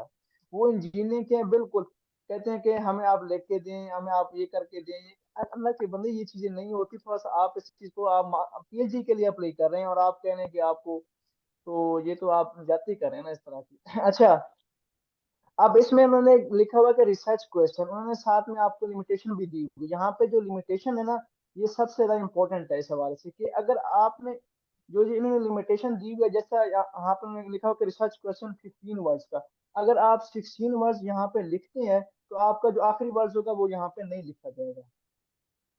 ठीक है, तो आपका वो आखिरी जो वर्ड्स है वो यहाँ पे नहीं लिखा जाएगा। तो यहाँ पे आपने ये इस चीज का खास ख्याल करना है कि लिमिटेशन के लाजमी देखना, वरना आप जितना, अगर 300 वर्ड्स लिखा हुआ, अगर आप 301 पे भी जाएंगे तो आप उसको यहाँ पे लिख नहीं सकते। सिस्टम ऐसा यहाँ पे जितना इन्होंने लिमिटेशन दी हुई है, इससे आप ना बढ़ सकते हैं, और अगर आप इससे कम लिखेंगे तो वो फिर आप पे डिपेंड करता है कि आप इसको किस तरह टैकल कर रहे हैं।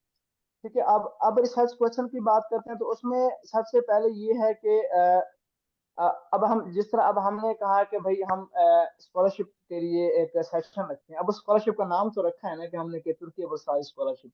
इसी तरह के जिस चीज को भी हम अब जब हम स्कूल में थे यूनिवर्सिटी में थे, हम कहते थे कि आज का हमारी प्रेजेंटेशन टॉपिक ये है, ठीक है, कोई ना कोई आपने इसके ऊपर टॉपिक लाजमी लिखना होता है। इसी तरह ये रिसर्च क्वेश्चन जो है एक्चुअली ये सिर्फ रिसर्च उस प्रपोजल की हेडिंग है, उसकी डोमेन है कि आपने करना क्या है बस। ये जो आपको रिसर्च प्रोसेस को ये सिर्फ गाइड करेगा, ये रिसर्च क्वेश्चन जो होगा कि आपने अब ये जो रिसर्च क्वेश्चन होता है ये आपने एंड पे बनाना था, आपने अपना आइडिया लिया, उसको आपने प्रपोजल की फॉर्म में लिखा, फिर आप पूरे प्रपोजल को पढ़ते हैं, फिर आप सोचते हैं कि अब यार इसका ये होना चाहिए, इसका जो मतलब हेडिंग होनी चाहिए। अच्छा, कुछ लोग इसमें लिखते हैं कि हम प्रपोजल किस तरह बनाए, हमें क्या पता, ये जो नए नए मतलब आते हैं ना तकरीबन, अब पीएचडी वालों को तो इस चीज का अच्छी तरह पता होता है कि क्योंकि वो जो सिनॉप्सिस और थीसिस की फॉर्म में गुजरते हैं तो उनको सारा पता होता है। तो मैं हमेशा कहता हूँ कि अगर आपने प्रपोजल बनाना है ना, अगर आपने ये जो इनका जो मेन क्वेश्चन है एनालिसिस ऑफ प्रॉब्लम को थोड़ा सा मैं डिस्कस करता हूँ, तो इनमें आपने ये होता है कि आप रिव्यू आर्टिकल्स पढ़ें। रिव्यू आर्टिकल्स में होता कुछ यूं है कि मतलब अपनी फील्ड के रिव्यू आर्टिकल्स पढ़ें। रिव्यू आर्टिकल्स के एंड पे उन्होंने एक चीज आपको दी होती है कि जो ऑथर ने अपनी तरफ से एक सजेशन दी होती है, उसने वहां पे एक प्रॉब्लम या वहां पे एक गैप दिया होता है कि भाई आप इस डोमेन में काम कर सकते हैं या फ्यूचर में इस डोमेन पे काम हो सकता है, ये इस टेक्नोलॉजी पे काम हो सकता है। तो वो चीज अगर आपने 8 से 10 रिव्यू ऑफ आर्टिकल्स पढ़ ली और उनके एंड वाले आथर सजेशन पढ़ ली, तो बिलीव मी आपके माइंड में कोई ना कोई आइडिया आ जाएगा कि इस आइडिया पे मुझे काम करना चाहिए। ठीक है, ये उन लोगों के लिए मैंने बात की जो बिल्कुल फ्रेश हैं, जो कहते हैं कि हमें पता ही नहीं है कि प्रपोजल बनाना कैसे है। तो थोड़ा सा आपको काम करना पड़ेगा, आपको स्टडी करनी पड़ेगी, तभी आपको चीजों का थोड़ा सा वो हो जाएगा एनालिसिस। अब इसमें एनालिसिस ऑफ प्रॉब्लम में उन्होंने सबसे पहले ये जो आपको दिया कि इसमें लिखना क्या, इसमें ये लिखना कि आपने जो अपना रिसर्च क्वेश्चन बनाया है तो उसको आप वै की फॉर्म में यहाँ पे एक्सप्लेन करें। वै की फॉर्म में कैसे, मैं थोड़ा सा क्योंकि ये रिकॉर्डिंग हो रही है, आप इस रिकॉर्डिंग को बाद में भी सुन सकते हैं।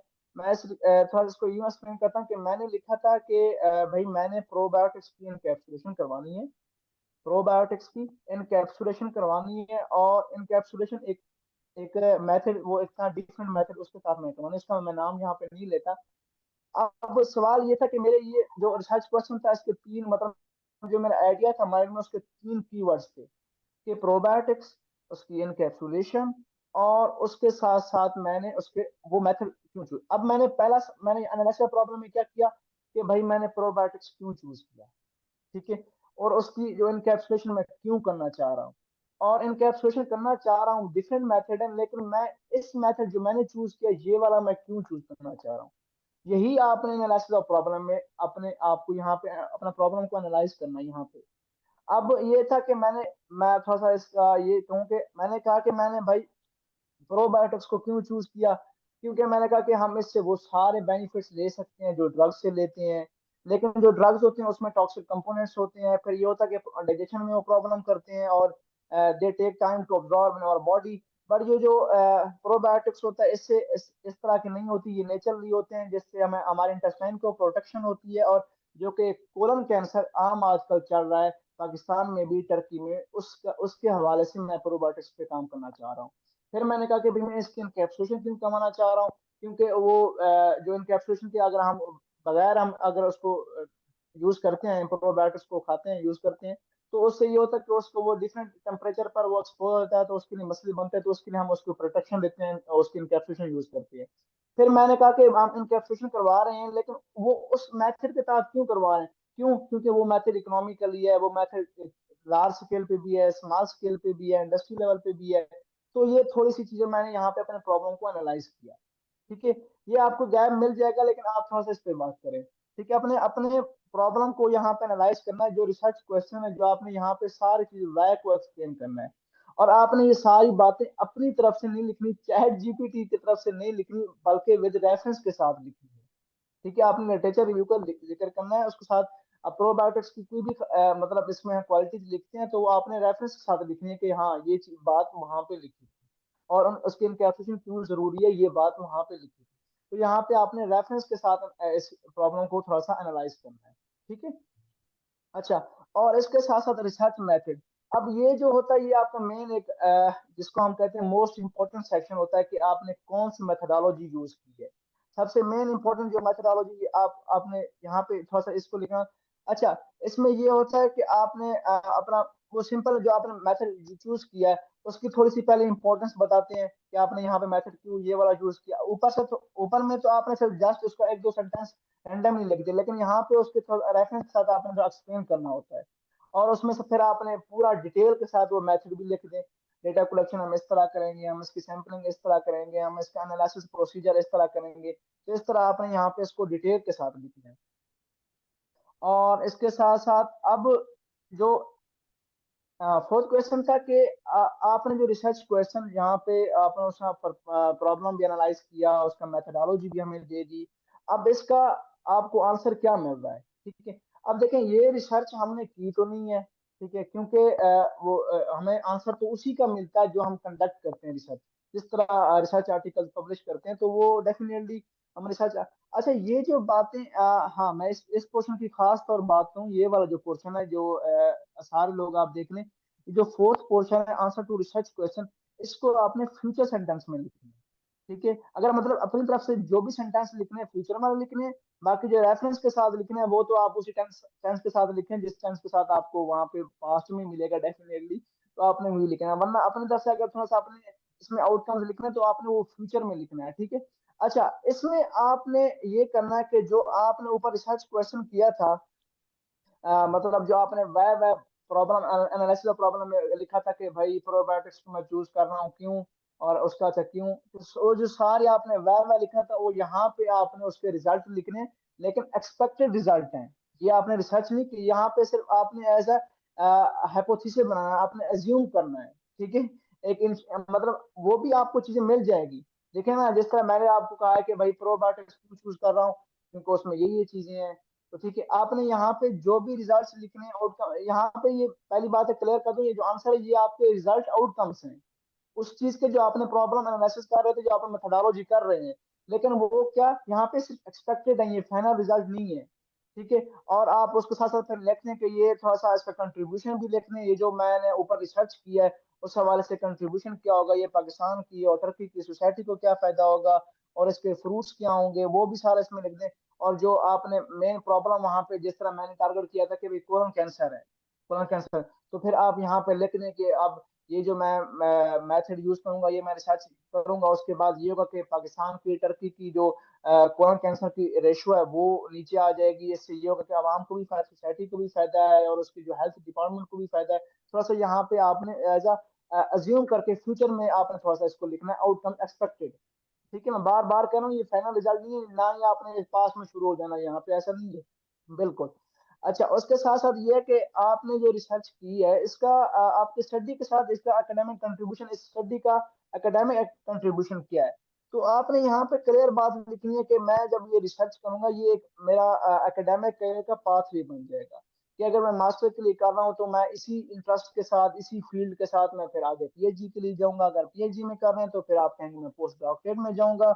और उसके साथ साथ फिर आप ये कहें कि ये होगा कि मैं जब काम करूंगा लैब में, फिर इस तरह मैं बड़े प्रोफेशनल लोगों के साथ काम करूंगा, उससे मेरी गाइडेंस और मेंटरशिप बड़ी अच्छी होगी। और ये है कि वहां पे जब मैं काम करूंगा तो सिर्फ ये लैब में मैं अकेला नहीं होता, वहां पे बहुत से लोग इंटरनेशनल लोग होंगे, उससे मेरी इंटरनेशनल कोलेबोरेशन भी होगी विद साइंस कम्युनिटी या जो भी आपकी कम्युनिटी है। तो उस तरह आप होंगे। और फिर साथ साथ आपने ये कहना है कि ये जो इसकी कंट्रीब्यूशन होगी, तो ये मेरा होगा इसमें क्या होगा कि मेरी फाइनेंशियल रिसोर्सेज भी सपोर्ट हो रही है। डेफिनेटली मैं एक छोटे लेवल की रिसर्च मैं कर सकता था पाकिस्तान में, वो भी मैं अपने पैसों से वहाँ पे इतना बड़ी तुबितक के साथ या इस तरह करके, तो मेरी जो हायर एजुकेशन है वो उसको अच्छी तरह मैं परस्यू कर सकूंगा। और जो मैंने गोल्स बनाए हुए हैं अपने हवाले से रिसर्च के हवाले से, तो मैं उसको यहाँ पे अचीव करूंगा। और फिर नीचे आपने लिटरेचर रिव्यू का करना। लिटरेचर रिव्यू आप जानते हैं कि क्या, थोड़ा सा आपने ऊपर वाली जितना भी बातें की हैं उसका आप लिटरेचर के साथ उसको रेफरेंस लगाएंगे यहाँ पे। तो ये था रिसर्च प्रपोजल इस हवाले से। बाकी इंशाल्लाह जो भी क्वेश्चन है आपके तो we are available. Thank you so much. जी, या भाई बहुत बहुत शुक्रिया, आपने बड़ी ही डेप्थ में बड़े ही इंपॉर्टेंट डॉक्यूमेंट्स को डिस्कस किया है जो कि बैकबोन है किसी भी स्कॉलरशिप का। मोटिवेशन लेटर हो गया, लेटर ऑफ इंटेंट हो गया, और इसमें स्टूडेंट्स का तो मैक्सिमम यही आ रहा होता है कि हमें बस टेम्पलेट सेंड कर दें, बल्कि ये बेस्ट वे है कि उसको आप एक एक्सप्लेन कर दिए कि लिखना कैसे है, तो इसको फॉलो बिल्कुल ऐसा ही करके है। मोटिवेशन लेटर जो उन्होंने हमें लिमिट लगाई थी, जो उन्होंने हमें डोमेन बताया था, वो भी मैंने यहाँ पे select कर दिया उसी डोमेन के अंदर रहते हुए। तो बाकी क्योंकि बहुत सी स्कॉलरशिप में जब जनरल आपसे कहते हैं कि मोटिवेशन लेटर, फिर उसमें बड़े मसले होते हैं कि हमें लिखना क्या है। लेकिन यहाँ पे ऐसा नहीं, उन्होंने यहाँ पे आपको हर एक चीज क्लियर कर दी है। उन्होंने एक स्टेप बताया और फिर मैंने उसको 4 से 5 स्टेप करके एक्सप्लेन कर दिया। अब बाकी इनके ऊपर डिपेंड है कि ये कितना परफॉर्म करते हैं। जी जी, बहुत शुक्रिया। बाकी असद भाई ने बहुत अच्छा एक्सप्लेन किया पूरी एप्लीकेशन प्रोसीजर को और जनरल डिटेल्स को। अच्छा तो हमजा जी भाई, आपको मैंने यूनिवर्सिटी की लिस्ट जिस तरह सिलेक्ट होती है ना, वो भी आपको मैंने शेयर कर दिया। वो बेशक आप फिर ग्रुप में शेयर कर दीजिएगा, हाँ वो चेक कर लें, आपको व्हाट्सएप पे मिल जाएगा। जी जी जी, बहुत शुक्रिया। ओके हो गया। और बाकी जिनके क्वेश्चन मैंने करनी अपने अपने हैंड रेज कर लें, ताकि आपको वन बाय वन हमारे म्यूट करें और आप अपने क्वेश्चन पूछ सकें। तो काफ़ी ज़्यादा हैंड रेज ऑलरेडी ही हैं। तो ओके, सबसे पहले फातिमा। Yes miss Fatima. हाँ, मेरा फर्स्ट क्वेश्चन ये था, अगर किसी का वर्क एक्सपीरियंस ना हो तो क्या वो सीवी अपलोड कर सकते हैं? दूसरा क्वेश्चन ये था कि मतलब ये जो रिसर्च प्रपोजल है ना, इसके रेफरेंसेस का एक अलग ऑप्शन होता है, मतलब हेडिंग होती है या नहीं? क्योंकि वो वर्ड लिमिट में अगर ना आया तो ये प्रॉब्लम होती है।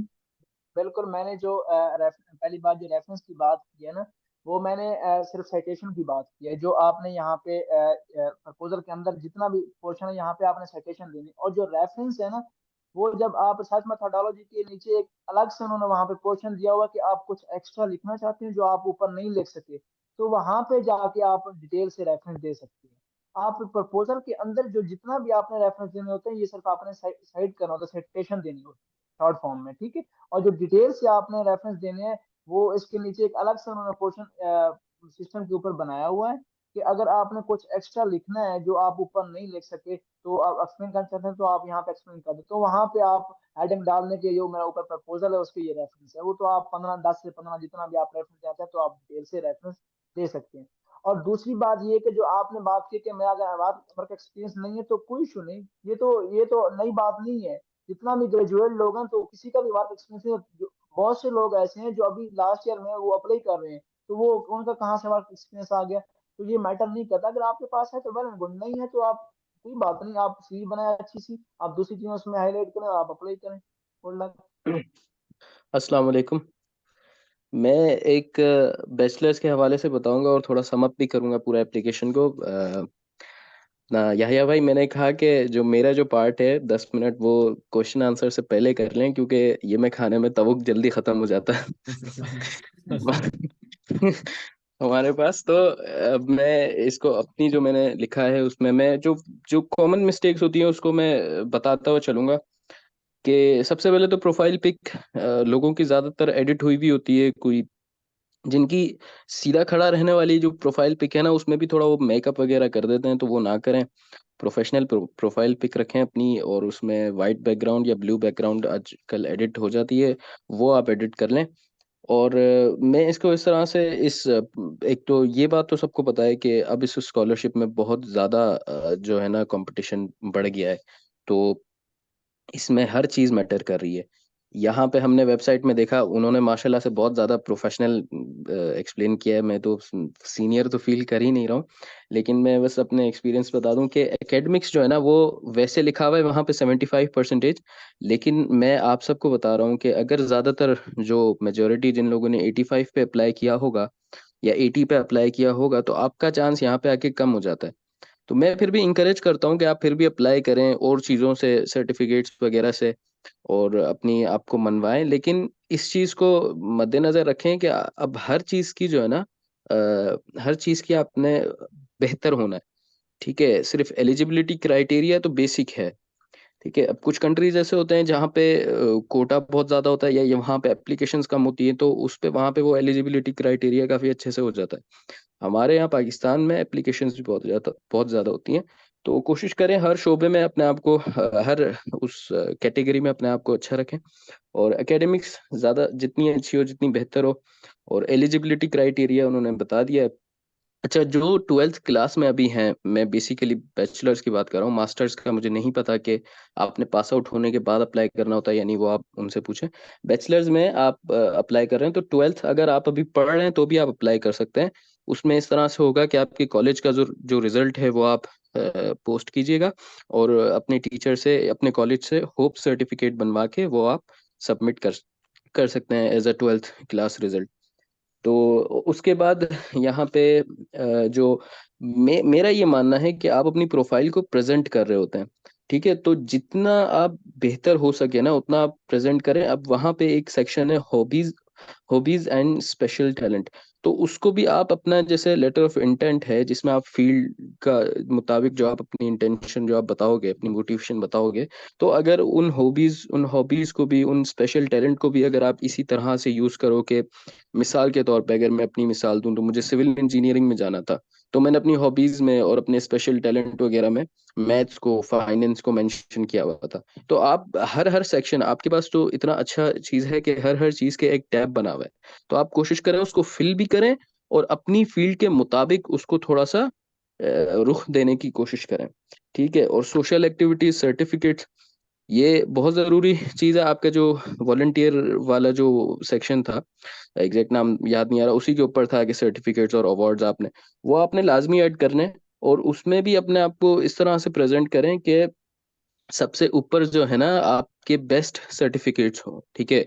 जैसे आप अपनी, एक तो फील्ड के रिलेटेड हो वो तो बहुत ही अच्छी बात है, लेकिन बेस्ट जो आपने फर्स्ट सेकंड थर्ड पोजीशन लिए, जो आपने जो आपने कॉम्पिटिशन्स में किया है पार्टिसिपेट, या स्पोर्ट्स हो गया, या और जो डिबेट कॉम्पिटिशन्स हो गए, उनको आप ऐड करें। फिर बाद में आप जो आपने सेमिनार अटेंड किया है, जो सर्टिफिकेट ऑफ अप्रिसिएशन वगैरह है, उसको आप फिर बाद में एंड करते हैं ना, तो ये आप बहुत अच्छे से प्रेजेंट कर लेंगे, ठीक है। और लेटर ऑफ इंटेंट में मैं तो 3 पॉइंट्स के साथ आया हूँ। लेटर ऑफ इंटेंट में पहले आप अपना बैकग्राउंड बताएं, ठीक है, और फिर आप अपना एक पैशन बताएं, ठीक है। मेरा मानना यह है, और ये चीज़ कई दफ़ा देखिए, असद भाई भी जो हमारे हैं, उन्होंने खुद ने भी मास्टर्स के लिए अप्लाई किया लेकिन फील्ड एक ही सिलेक्ट की। ये एक फील्ड सिलेक्ट करना और एक ही फील्ड पे डटे रहना, ये चीज़ दिखाता है कि आप एक प्लान्ड पर्सन है और आपका एक पैशन है, ठीक है। तो आपने एक फील्ड पे फोकस करना है, मतलब 95% आपने कहना है कि बस मुझे यही फील्ड चाहिए, इसमें मैं ये कर सकता हूँ, उसमें मैं वो कर सकता हूँ। तो आप उसमें अपने तरीके से, अपनी रिसर्च के मुताबिक आप उसको एक्सप्लेन कर सकते हैं। फिर उसके बाद एक सेकंड, आप अपना कंप्लीट प्लान बताएं, ये बहुत चीज़ ज़रूरी है। ये बहुत बहुत ज़रूरी है कि ज़्यादातर हम इसको इंटरव्यू से पहले बताते हैं, लेकिन आप इस तरह से अपना लेटर ऑफ इंटेंट ना लिखिएगा कि मैं तुर्की के लिए काम करूंगा और मैं मैं तुर्की के लिए अपनी जान कुर्बान कर दूंगा। खैर वो जोक्स अपार्ट, तो आपने वहां पे ये शो करना है, वो लोग ये आपसे चाहते हैं कि आप एजुकेशन लें और फिर आप अपना प्लान कंटिन्यू करें, वो नहीं चाहते कि आप वहाँ तुर्की में रुकें, ठीक है। ये एक चीज होती है स्कॉलरशिप में। इंटरव्यू में ये सवाल लाजमी होता है कि आप वापस जाएंगे अपनी कंट्री में या आप यहीं पे रुकेंगे, तो उसका जवाब हमने देना होता है नहीं।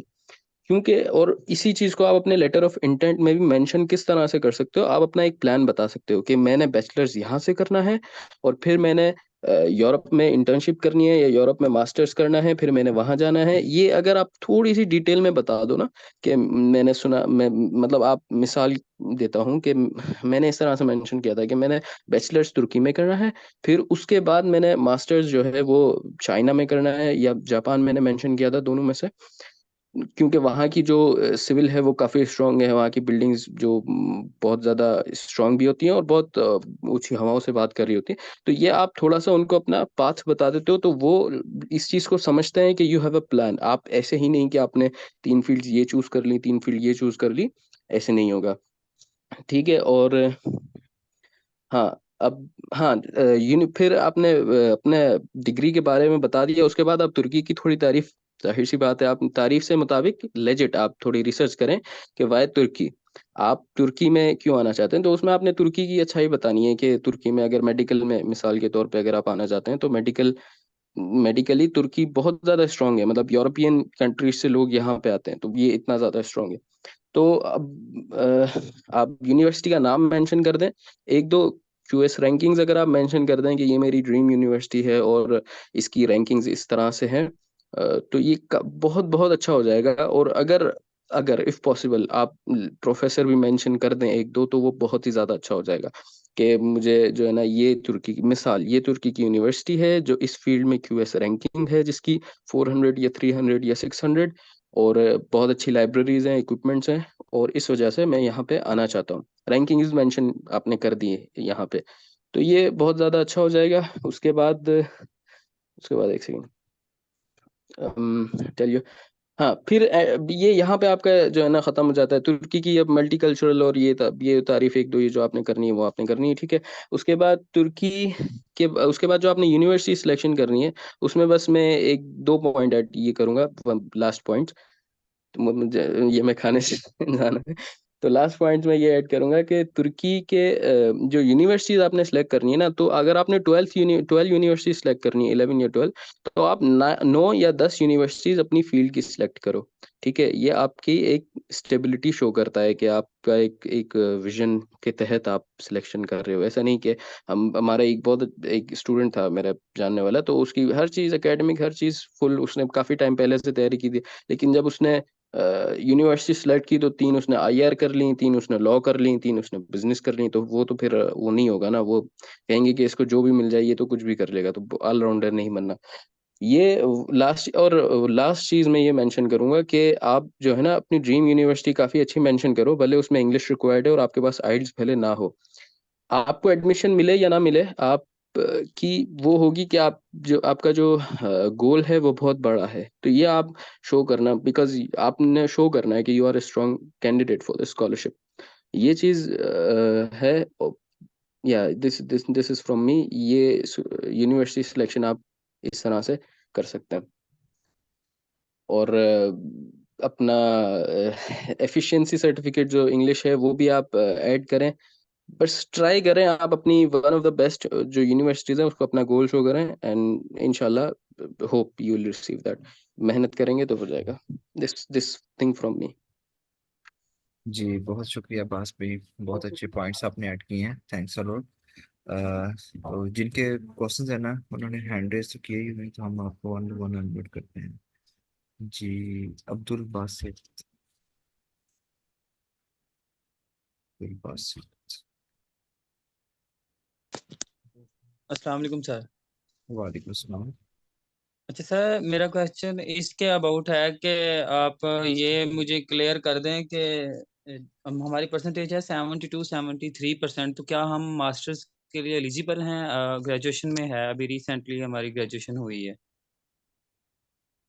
देखें जो इन्होंने क्राइटेरिया लगा दिया है ना, चाहे ये यतबे हो गया, चाहे मैक्स स्कॉलरशिप होगी, ये जितना परसेंटेज, एक दफा ऐसा था सीन कि मैक्स में एक भाई ने अप्लाई किया था, तो फिर हमने एम्बेसी जाके उससे, क्योंकि वो एम्बेसी ट्रैक होता है, तो हमने जाके पूछा था कि उन्होंने रिक्वायरमेंट थी कि 80%, हमने कहा था कि उस लड़के के थे 79%, हमने कहा था कि इसके 79 है। उन्होंने कहा था कि अगर आपके 79.5 भी होते तो आप बेसिक एलिजिबिलिटी क्राइटेरिया में नहीं आते, आपके एवेल्यूशन में डालेंगे नहीं, प्रोसीजर में डालेंगे नहीं, आपकी application पहले रिजेक्ट हो जाएगी। तो जितना उन्होंने आपको वहां पे, क्योंकि वेबसाइट के ऊपर, ऑफिशियल वेबसाइट के ऊपर मेंशन कर दिया ये चीज कि 75% है, 75 तो मेरे ख्याल में मास्टर का, तो 75 से नीचे बिल्कुल, 75 है एक्सेप्टेबल, 76 है वेल एंड गुड, ऊपर चले जाए गुड, अगर 75 से नीचे है तो सॉरी आप अप्लाई नहीं कर सकते। अगर आप अप्लाई करें तो आप रिस्क लेना चाहें तो ले सकते हैं, लेकिन मेरे ख्याल में 95% तो आपकी पहले राउंड में रिजेक्शन होगी, क्योंकि आपका आपने उसको बेसिक जो रिक्वायरमेंट थी उसकी पूरा नहीं किया। चलिए, thank you sir, thank you. Next Neelam Arshad, Neelam Arshad. Sir मैंने ये पूछना था कि जो रिकमेंडेशन लेटर है वो कितने प्रोफेसर का चाहिए? यहाँ पे जो रिक्वायरमेंट है वो मिनिमम 2 का चाहिए, तो आप 2 का बनवा के, और यहाँ पे आप उसके सॉफ्ट सॉफ्ट मतलब है कि आप वहां से प्रिंट लें टीचरों से, वो आपको साइन करके देंगे और उसको स्कैन करके यहाँ पे आपने अपलोड करना है। यहाँ पे वो डायरेक्ट वाला सीन नहीं है कि टीचर डायरेक्ट देगा, नहीं, आप टीचर से लेंगे और आपने ही अपलोड करना है पोर्टल के ऊपर, और मिनिमम 2 हो, मैक्सिमम आप 3 कर लें, बस 2 से 3 कर लें, अगर 2 बहुत है, बस सही है, 2 काफी। मोहम्मद फैसल। क्वेश्चन ये था कि मैंने ना सीबीटी जो लैब के बारे में पूछना है। मोहम्मद तो उस फैसल भाई बारे में आपकी थोड़ा आवाज़ नहीं आ कन्फ्यूजन रही, है कि ऊंचा कुछ बोलो। लोग कहते हैं कि ये प्रेफर करते हैं कि जी सॉरी, भाई आप थोड़ा सा माइक अपना ठीक कर लें, आपकी आवाज सही नहीं आ रही। जी अब आ रही है भाई? यस, अब आ रही है।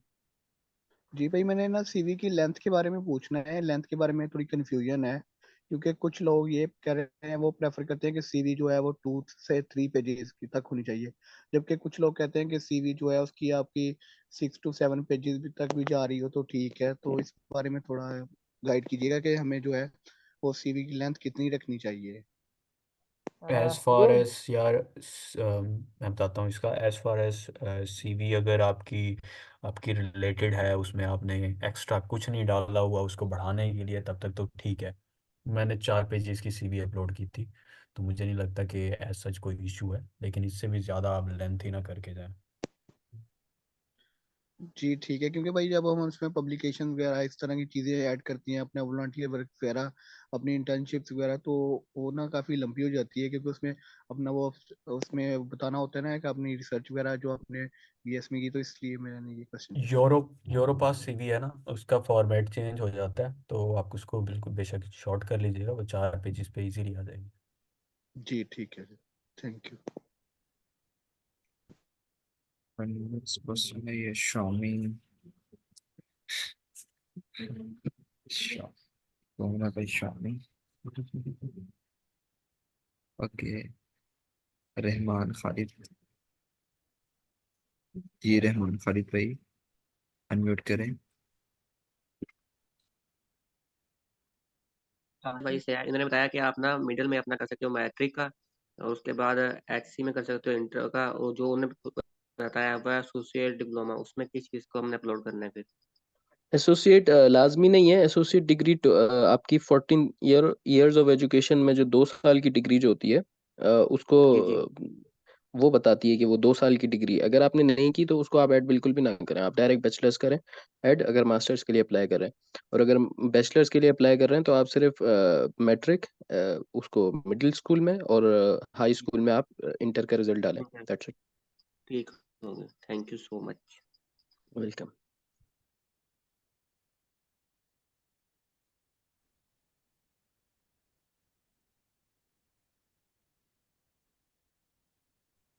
जी जी, अस्सलाम वालेकुम सर। वालेकुम सलाम। सर सम यूनिवर्सिटीज जो है उनका नहीं है ये सिस्टम के पास,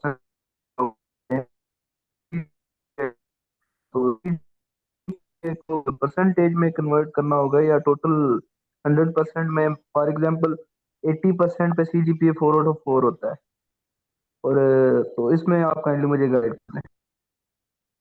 सॉरी, दोबारा बताएं। आपका क्वेश्चन ही समझ नहीं आया, आवाज़ कट रही थी।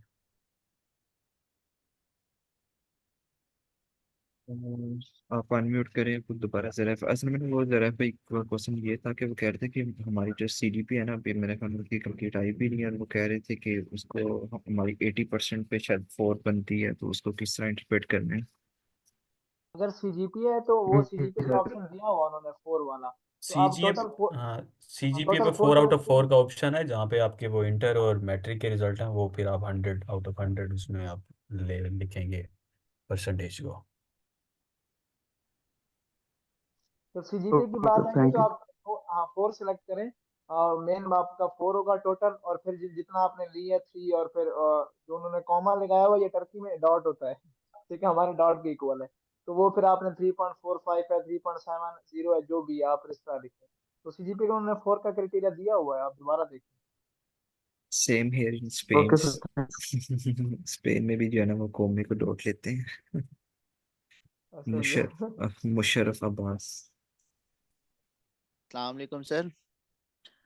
वालेकुम सलाम। मैंने अभी सर थोड़ा लेट ज्वाइन किया है, और मुझे आइडिया नहीं है थोड़ा। मैं ना बेसिक इन्फॉर्मेशन लेना चाह रहा था कि कोई ऐसा डॉक्यूमेंट हो जिससे ना मुझे आइडिया हो जाए। मेरी अभी ग्रेजुएशन हुई है मैकेनिकल में 3.6 GPA के साथ।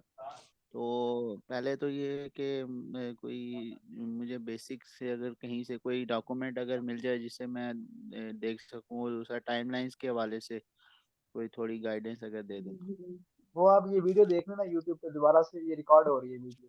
तो उम्मीद है कि आपको समझ आ जाएगा। बाकी हमजा भाई आपको ग्रुप में भी ऐड कर देते हैं, वीडियो देखने के बाद आप ग्रुप में फिर डिस्कस कर लेना, पहले ये जी वीडियो देख लें।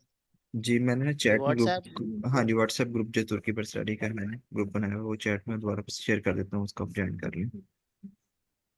चलें, वो काइंडली मुझे शेयर जी, करें। Thank you sir. Mohammad Waqas. अस्सलाम वालेकुम सर। वालेकुम सलाम। अच्छा, सर मेरा ये सवाल था कि मेरा जो एफएससी में 80% मार्क्स है, तो टूरिज्म और जो है बिजनेस एडमिनिस्ट्रेशन, मैंने ये दो मेंशन भी किए और लेटर ऑफ इंटेंट में एक्सप्लेन भी किया इस बारे में, तो चांसेस है कि हो जाएंगे? अगर आपने बहुत अच्छा लिखा हुआ है तो ज़रूर हो जाएंगे। 80% पे भी उसमें कोई इशू नहीं है, लेकिन आपको अच्छा, अपनी जो एप्लीकेशन होगी वो काफ़ी स्ट्रॉन्ग बनानी पड़ेगी। तो मैंने एक बंदे को वो सेंड भी की थी लेटर ऑफ इंटेंट, उसने उसमें से मिस्टेक वगैरह भी बताए थे कि जो है वो मैंने वो भी ठीक कर दी। और दूसरे क्वेश्चन ये है कि जो आप लोगों ने सीवी के बारे में बताया, मैंने तो जस्ट एक ही पेज में सब कुछ एडजस्ट कर लिया है, आप ठीक है लोगों वकास ने भाई, पेज। ठीक है, एक पेज ठीक है। आप बैचलर्स के हो ना, तो कोई बैचलर के हाँ, लिए मसला नहीं है। उनके पे होता भी नहीं है इतना कोई एक्सपीरियंस, तो एक पेज भी बहुत है उनके लिए। मास्टर्स और पीएचडी वालों के लिए थोड़ा बहुत होता है कि उन्होंने रिसर्च की होती है तो वो ऐड करते हैं, और कोई उन्होंने वॉलंटरी वर्क किए होते हैं तो वो ऐड करते हैं, तो वो आहिस्ता आहिस्ता लंबी हो जाती है ऐड करते करते। हाँ, यही सेम था मेरा भी, इतना कुछ नहीं था, वो एक ही पेज पे आ रहा था, तो इस बारे में मैं परेशान हो गया, 4 पेजेस में अब क्या लिखना है, तो एक पेज काफी है इसके लिए। बहुत है, जी बहुत है। जी। अच्छा ठीक है फिर, थैंक यू सर। मिस फिजा। भैया इनके ये कम पेजेस पे परेशान है। मैं अभी रिसेंटली सीवी बनाई, मेरे पेज 7 हो गए, मैं भी परेशान हो गई। मैंने ये 7 तक पहुंच गई। मैंने अपनी आधी सीधी निकाल दी वो सारा मतलब कुछ। कम कम कुछ कुछ लोग कम पेजेस पर परेशान है, मैं ज्यादा पेजेस पर परेशान हो गया था। असद भाई, उम्र का तकाजा है आपका। ओके, नेक्स्ट है जी सुमेरा रफी। तुम सॉरी, फिजा शायद, हाँ जी, आपका पहले तो क्वेश्चन जी जी। वालेकुम। वालेकुम सलाम। सर अभी आपने बताया कि हमें ग्रेजुएट वाले जो पोर्शन है उसमें हम लोगों ने अपनी सीजीपी अपलोड करनी होती है, लेकिन लाइक अगर मेरी है 3.73 है मेरी सीजीपी, 3 और 2 और 1 इसी सीक्वेंस में वहाँ आता है और हमें इसी में सेलेक्ट करना होता है, लेकिन परसेंटेज में हमें परसेंटेज तो नहीं निकालनी होती। लाइक वहाँ पे मेरा 0.73 है तो मुझे वहाँ पे 73 सेलेक्ट करना है। Is it so? जी जी जी बिल्कुल ऐसा ही है। जी बिल्कुल ऐसे ही है, वो कोमा शो होगा, कोमा के साथ आपने उसको ऐड करने होंगे। एग्जैक्टली ऐसे शो होगा, वहां पे हमें परसेंटेज नहीं निकालनी। सेम नहीं। As it is in the case matric और इंटर में हमें वहां पे परसेंटेज निकालनी है, अच्छा बिल्कुल लेकिन ऐसे। जो ग्रेजुएट में वहां पे हम सेम 3.73 लिखेंगे। हाँ अच्छा जी, जरूरी वहाँ पे जरूरी जी आप ठीक है। सीजीपी लिखेंगे, और जो इंटर और जो दूसरा आपका मैट्रिक है, वहाँ पे आउट ऑफ 100 आप परसेंटेज की बेसिस पे आप ऐड करेंगे। अच्छा वहाँ पे ये अगर सर। आप देखें, अगर मैट्रिक और इंटर क्योंकि आपके 1100 मार्क्स हैं टोटल जो होते हैं जी परेशान में तकरीबन, तो उन्होंने वहाँ पे 1100 का ऑप्शन दिया हुआ है। अगर आप वो सिलेक्ट करते हैं, फिर आप जो फर्स्ट क्वेश्चन होगा आप उसमें अपने मतलब 980 मार्क्स थे आपके, तो आप 980 लिखेंगे, आगे कॉमा के आगे आप 00 सेलेक्ट करते हैं। तो ये ऑप्शन भी है। अगर आपने मार्क्स शो करने हैं तो वो भी कर सकते हैं, लेकिन वो इन केस ऑफ मैट्रिक और इंटर। लेकिन बैचलर में ऐसा नहीं है, बैचलर में आप सीजीपी यहाँ पे मेंशन करोगे, प्रसार में सीजीपी सिस्टम है 4 वाला। जी। और सेकंड क्वेश्चन ये है कि यूनिवर्सिटी प्रेफरेंसेस में मेरा मेजर जा रहा है न्यूट्रिशन में, जोलॉजी मेरी डिग्री है और मेरा मेजर जो है वो एनिमल न्यूट्रिशन है रिलेटेड टू फिशरीज। तो उसमें मुझे मेनली वेटरनरी के कोर्सेज शो हो रहे हैं, लेकिन एनिमल न्यूट्रिशन के भी कुछ कोर्सेज हैं। तो फर्स्टली फिर मुझे प्रेफरेंस में अपने एनिमल न्यूट्रिशन के ही सिलेक्ट करने होंगे, देन वेटरनरी को चूज कर सकती हूँ। हाँ आप ऐसा करें, जिस तरह देखें ना, पहली बात है कि आप जाना चाह रही थी कि एनिमल न्यूट्रिशन में। अब अगर 12 चांस आ रहे हैं आपके पास तो आप 12 के 12 करें, अगर नहीं आ रहे, जितना आ रहे हैं तो उसको तो आप फर्स्ट पे रख दें, बाकी फिर आप सेकंड जी में जाके डी1 वाले हैं बस। ओके थैंक यू सो और मच।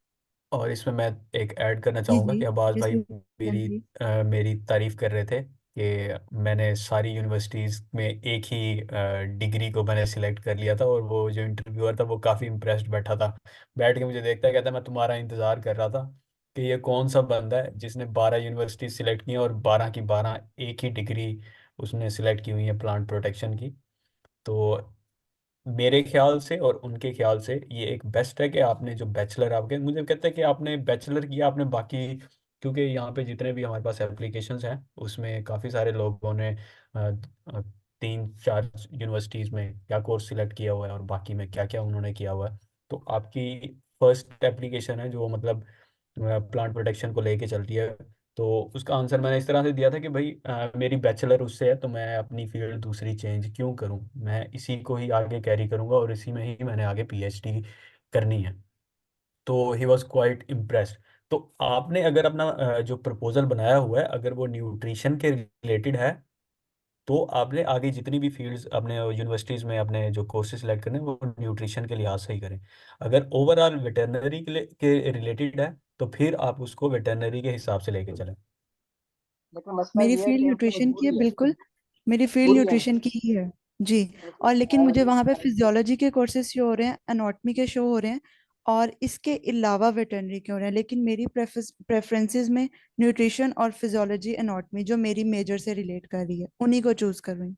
बस जिससे देखिए आपने रिसर्च प्रपोजल बनाया हुआ है ना, तो टॉप प्रायोरिटी आप न्यूट्रिशन वाली ही रखें जो यूनिवर्सिटीज आपको शो हो रही हैं, उसके बाद ओके बाकी देखिए सेलेक्ट करें। बिल्कुल ऐसा ही है असद भाई कि जिस तरह से उन्होंने कहा, अगर आपने लेटर ऑफ इंटेंट में सिर्फ आपने एक मेजर ही मेंशन किया हुआ है, तो आप फिर अगर उसको जैसे 12 में से आप हाफ वो कर लें हाफ वो कर लें, तो ये आप मतलब ये शो करेगा कि आप सर्टेन नहीं है आप जो आपको फील्ड चाहिए उसके हवाले से। अगर आपने लेटर ऑफ इंटेंट में एक फील्ड ही मेंशन की है, तो मैं भी यही सजेस्ट करूंगा असद भाई की तरह कि आप एक फील्ड को ही सिलेक्ट करें। ये आपकी सर्टेनिटी को शो करता है, मतलब ये आपकी सिंसेरिटी को शो करता है कि आपने वही चाहिए, मतलब वही चाहिए। लेकिन लेकिन आपने लेकिन लेटर ऑफ मस- इंटेंट में ही 2-3 चीजें मेंशन की हैं, तो वो फिर एक अलग केस है। लेकिन जी, देखिए लेकिन मसला अगर इसमें, एनिमल न्यूट्रिशन में सिर्फ मुझे 4 यूनिवर्सिटीज शो हो रही हैं हाँ मसला तो ये है ना, तो फिर जी, और वही है मुझे मसला। 12 पूरी करनी है। हाँ बस ठीक है, आप 4 वो सिलेक्ट कर दें फर्स्ट एनिमल न्यूट्रिशन में, उसके बाद फिर आप जो जाना चाह रहे हैं जिसमें चली जाए, कोई इशू नहीं। उनको भी पता है ठीक सिस्टम होगा, को जब शो ही नहीं कर रहा 12 के 12, तो आप फिर कैसे सेलेक्ट करेंगे। बिल्कुल ओके। नेक्स्ट मेरा रफी। अस्सलाम वालेकुम सर। वालेकुम। सर मेरा क्वेश्चन है, मैं एमफिल फर्स्ट सेमेस्टर स्टूडेंट हूँ माइक्रोबायोलॉजी से with 3.72 CGPA under graduate. Sir अभी तक मेरी कोई पब्लिकेशंस नहीं है, क्या पब्लिकेशंस अफेक्ट करती हैं? तो कुछ पब्लिकेशंस होते हैं कि आप पैसे दे के पब्लिश करवा लो, इस तरह अभी तक मैंने ऐसे कोई पंगे नहीं लिए, बट इनका है कि और पब्लिकेशन। और इस तरह के पंगे लेने भी नहीं है, पहली बात है। जिसमें भी है आप खुद काम करें, और दूसरी बात ये है कि यहाँ पे यस मास्टर के लिए कोई पब्लिकेशन की शर्त नहीं है। ठीक है, आप आराम से बैचलर पब्लिकेशन पे करें, तो यहाँ पे कोई ऐसा सीन नहीं है कि आपको नेगेटिव इम्पैक्ट नहीं पड़ता। और इस तरह अगर है तो अच्छी बात है, नहीं है तो कोई ये वो वाली बात नहीं है, रिजेक्शन जी जी, वाली बात और नहीं मैं और याया भाई आपको आपके सामने जिंदा एग्जांपल्स बैठी हैं, हम बगैर पब्लिकेशन के है। उन्होंने उन्होंने उन्होंने हमसे पूछा था कि पब्लिकेशन है कि नहीं, हमारी पेंडिंग थी पब्लिकेशन, मेरी तो पेंडिंग थी, याया का मुझे नहीं पता कि अभी तक कोई इसकी है कि नहीं। तो मैंने उसको बताया था कि 1-2 महीने में हो जानी है। वाह, तो गुड हो गया सर, ऐसा, फिर तो बहुत तो अच्छी बात है। इससे कोई मसला नहीं होता। हाँ, अब आपसे इंटरव्यू जब अगर इंटरव्यू तक पहुंच गई तो आपसे पब्लिकेशन का पूछेंगे, सही उसका आंसर तैयार करके लेकिन जाइएगा। मुझसे पूछा था, मैंने कहा था कि मेरे पास नहीं है, मेरे पास मुझे अपॉर्चुनिटी नहीं मिली, कभी चांस नहीं मिला, तो मुझे मिलेगा मैं टर्की में करूंगा। तो उसने कहा ठीक है। तो ये हाँ, मतलब वो ऐसा रिजेक्शन वाली बात नहीं है, आप कॉन्फिडेंस रहें और अपनी प्रोफाइल को अच्छा से बनाएं। पब्लिकेशन कोई मस्ट नहीं है इसके लिए। ओके सर, ये जो डॉक्यूमेंट्स होते हैं लाइक इनको अटेस्टेशन की जरूरत कर होती है? मतलब कहते हैं कि एडवोकेट से या हाँ हाँ, एप्लीकेशन के वक्त आपको कोई अटेस्टेशन की ज़रूरत नहीं है, लेकिन एक दफ़ा आपकी सिलेक्शन हो गई ना तो फिर आपके पास बहुत कम टाइम होता है, तब आपको सारे डॉक्यूमेंट्स 15 से 20 दिनों में अटेस्ट करवाने पड़ते हैं, और वो बहुत भागम दौड़ी का काम है। उसमें बहुत स्टूडेंट्स को मसला होता है जल्दी जल्दी काम करवाने में, क्योंकि पाकिस्तान इस मामले में तो काफ़ी स्लो है, वो बहुत लेट करते हैं। तो अगर आपके पास मतलब अप्लाई कर रहे हो, आपका मूड है बाहर जाने का, तो बेहतर यही है कि अपने डॉक्यूमेंट्स अभी से अटेस्ट करवाना शुरू कर दें। अल्लाह ने अगर लिखा हुआ तो आप ज़रूर बाहर जाएंगे, तो फिर एट द टाइम जब आपको ज़रूरत पड़े और आपके डॉक्यूमेंट अटेस्ट ना हो तो तब काफ़ी मसला होता है। लेकिन लेकिन इसको तो एप्लीकेशन के वक्त तक आपको, जब आप ये बुर्सलारी अप्लाई करेंगे, तो उसमें कोई अटेस्टेड डॉक्यूमेंट नहीं चाहिए। Okay, thank you so much sir. Sir एक और क्वेश्चन है मेरा कि रिसर्च का मुझे शौक है, बट अब एक आता है dry lab and wet lab research. अब हमारे जो है ड्राई लैब रिसर्च का प्रेफर करना चाह रहे हैं टीचर्स। सो बेस्ट कौन सी होती है, या फिर मतलब आगे हम इसको लेकर चलूं मैं आगे अगर अपने पीएचडी में, तो मैं कैसे इसको वो करूंगी जस्टिफाई ये के बस ये मैंने आप ड्राई लैब ये रिसर्च। आप ये आप आपने किसी सीनियर माइक्रोबायोलॉजिस्ट से पूछना। तो अगर कोई स्कॉलरशिप के हवाले से डिस्कस करनी है, कोई क्वेश्चन है, तो वो आप कर सकती हैं। हमारा मेरे ख्याल में बाकी लोग वेट कर रहे हैं, तो इसका ओके ओके बाद में सर, जरूर ओके थैंक जरूर यू सो डिस्कस मच। कर रहे okay thank you so much sir. Okay जी, 2 क्वेश्चन हैंड रेज़ हैं। मिस नीलम अर्शद, मेरा ख्याल है अकाउंट रेडी हो गया होगा फर्स्ट में। नीलम। सर अभी एप्लीकेशन का प्रोसीजर स्टार्ट नहीं किया, लेकिन उससे पहले अगर यूनिवर्सिटी से जो लिंक अगर हमें मिल जाए, उससे हम देख सकते हैं कि हमारे फील्ड से रिलेटेड यूनिवर्सिटी कौन सी है। अच्छा, मैंने ये बात जब स्टार्ट में ही कर दी थी कि आपने कभी भी इस तरह नहीं करना कि अपनी फील्ड से जितनी भी यूनिवर्सिटी रिलेटेड है आपने रैंडमली गूगल पे सर्च करना और सारी यूनिवर्सिटी में शॉर्ट लिस्ट करना। ऐसा बिल्कुल भी नहीं करना, और ना ही आप अगर करेंगे तो कोई फायदा होगा। तो ये क्योंकि यहाँ पे सीन कुछ ऐसा है, जब आप बैचलर की एजुकेशन यहाँ पे देंगे सिस्टम को, तो जब आप मास्टर के लिए अप्लाई करेंगे तो वो खुद ब खुद सिस्टम आपको कुछ यूनिवर्सिटियां शो करेगा और डिपार्टमेंट शो करेगा आपकी आपकी फील्ड से रेलिवेंट। तो वो जो यूनिवर्सिटियां होंगी, तो उस यूनिवर्सिटी में आपने उनको शॉर्टलिस्ट भी करना है जो सिस्टम आपको शो कर रहा होगा। अब मुझे नहीं पता, ना ही आपको पता है कि आपको यूनिवर्सिटी कौन सी शो होगी, क्योंकि जब आपका सिस्टम जो एचबी का सिस्टम है वो आपको आपकी प्रोफाइल देख के आपको शो करेगा। तो फिर उन यूनिवर्सिटियों को फिर आपने शॉर्टलिस्ट करना है, फर्दर आपने उनको सिलेक्ट करना है। तो जब आपने एप्लीकेशन स्टार्ट ही नहीं की, तो मेरे ख्याल में अभी एप्लीकेशन स्टार्ट करें, और उस जब पोर्टल पे जाएं तो फिर आप देखें कौन सी यूनिवर्सिटी किस लेवल पे रखनी है आपने। ठीक है, थैंक यू। जी सर, ठीक है, okay, next Qudsia Fatima. Okay sir, so my question is that कि अगर कोई बंदा ऑलरेडी मास्टर्स कर रहा है और वो दूसरे मास्टर्स के लिए अप्लाई करना चाहता है फॉर द स्कॉलरशिप, तो उसका इम्पैक्ट क्या पड़ेगा? Will it be good impact या हम उसको नेगेटिवली कंसिडर करेंगे? उसकी हाँ, जिंदा बहुत मिसाल अच्छा। है। बहुत अच्छा इम्पैक्ट पड़ेगा उसका, क्योंकि हम पाकिस्तान से 1 साल की मास्टर करके आके यहाँ पे बैठे हुए हैं। तो उसका कोई आपने वहाँ पे मेंशन नहीं करना कि ऑलरेडी हमारे पास मास्टर्स हम कंटिन्यू कर चुके हैं। अगर आपने मास्टर्स यहाँ पे दोबारा आके करनी है तो बैचलर की बेस पे ही अप्लाई करें, और किसी जगह पे भी अपना मास्टर का जिक्र नहीं करना। हत्ता कि इंटरव्यू में भी आपने नहीं बताना। यहाँ पे आके फिर आप बेशक जो मर्जी करते रहें।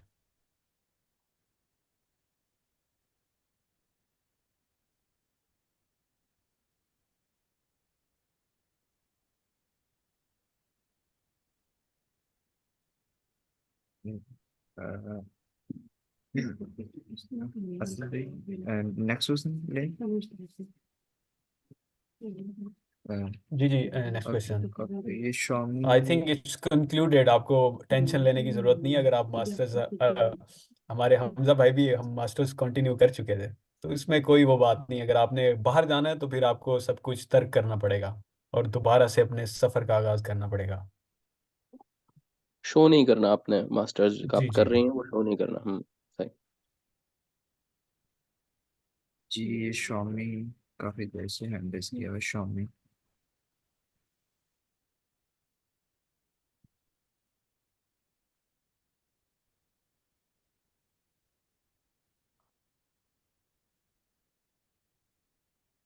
अस्सलाम वालेकुम सर। वालेकुम वालेकुम सलाम। सलाम।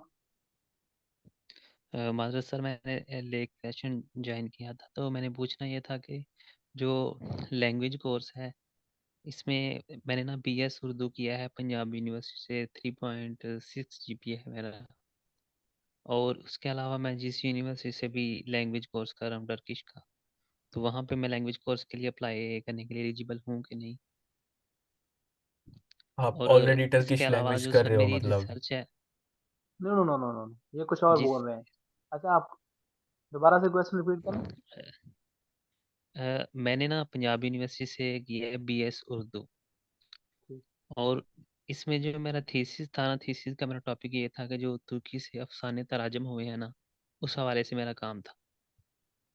और ठीक जो मैं लैंग्वेज कोर्स की बात कर रहा था ना, यहाँ पे मैंने जिस यूनिवर्सिटी में भी टर्किश लैंग्वेज इस वक्त सीख रहा हूँ, तो पूछना ये था कि बाहर अप्लाई करने के लिए वहाँ पे जो 8 मंथ का मेरे ख्याल से लैंग्वेज कोर्स है, उसके लिए मैं एलिजिबल हूँ कि नहीं?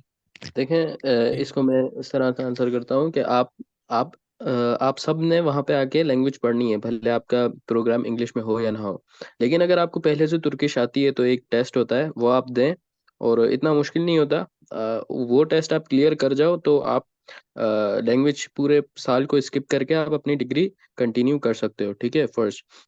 सेकंड, मैं ये कहूँगा कि आप जो करना चाहो वो आप कर सकते हो। मतलब अगर आप चाहते हो, भले आपको तुर्किश आती है लेकिन फिर भी आप एक साल चाहते हो कि मैं थोड़ा एक्सपोजर ले लूँ, मैं लैंग्वेज पढूं, तो आप वो पढ़ सकते हो। उसमें आपको कोई ज़बरदस्ती नहीं है कि आपको अगर लैंग्वेज आती है तो आप क्यों पढ़ रहे हो। आप पढ़ सकते हो और चाहे तो स्किप भी कर सकते हो अब, लेकिन आपको वो टेस्ट क्लियर करना पड़ेगा।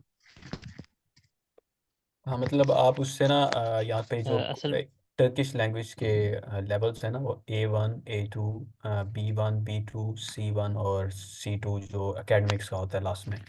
तो सर्टिफिकेट जो आपको यूनिवर्सिटी स्टार्ट करने के लिए चाहिए होता है वो C1 का होता है।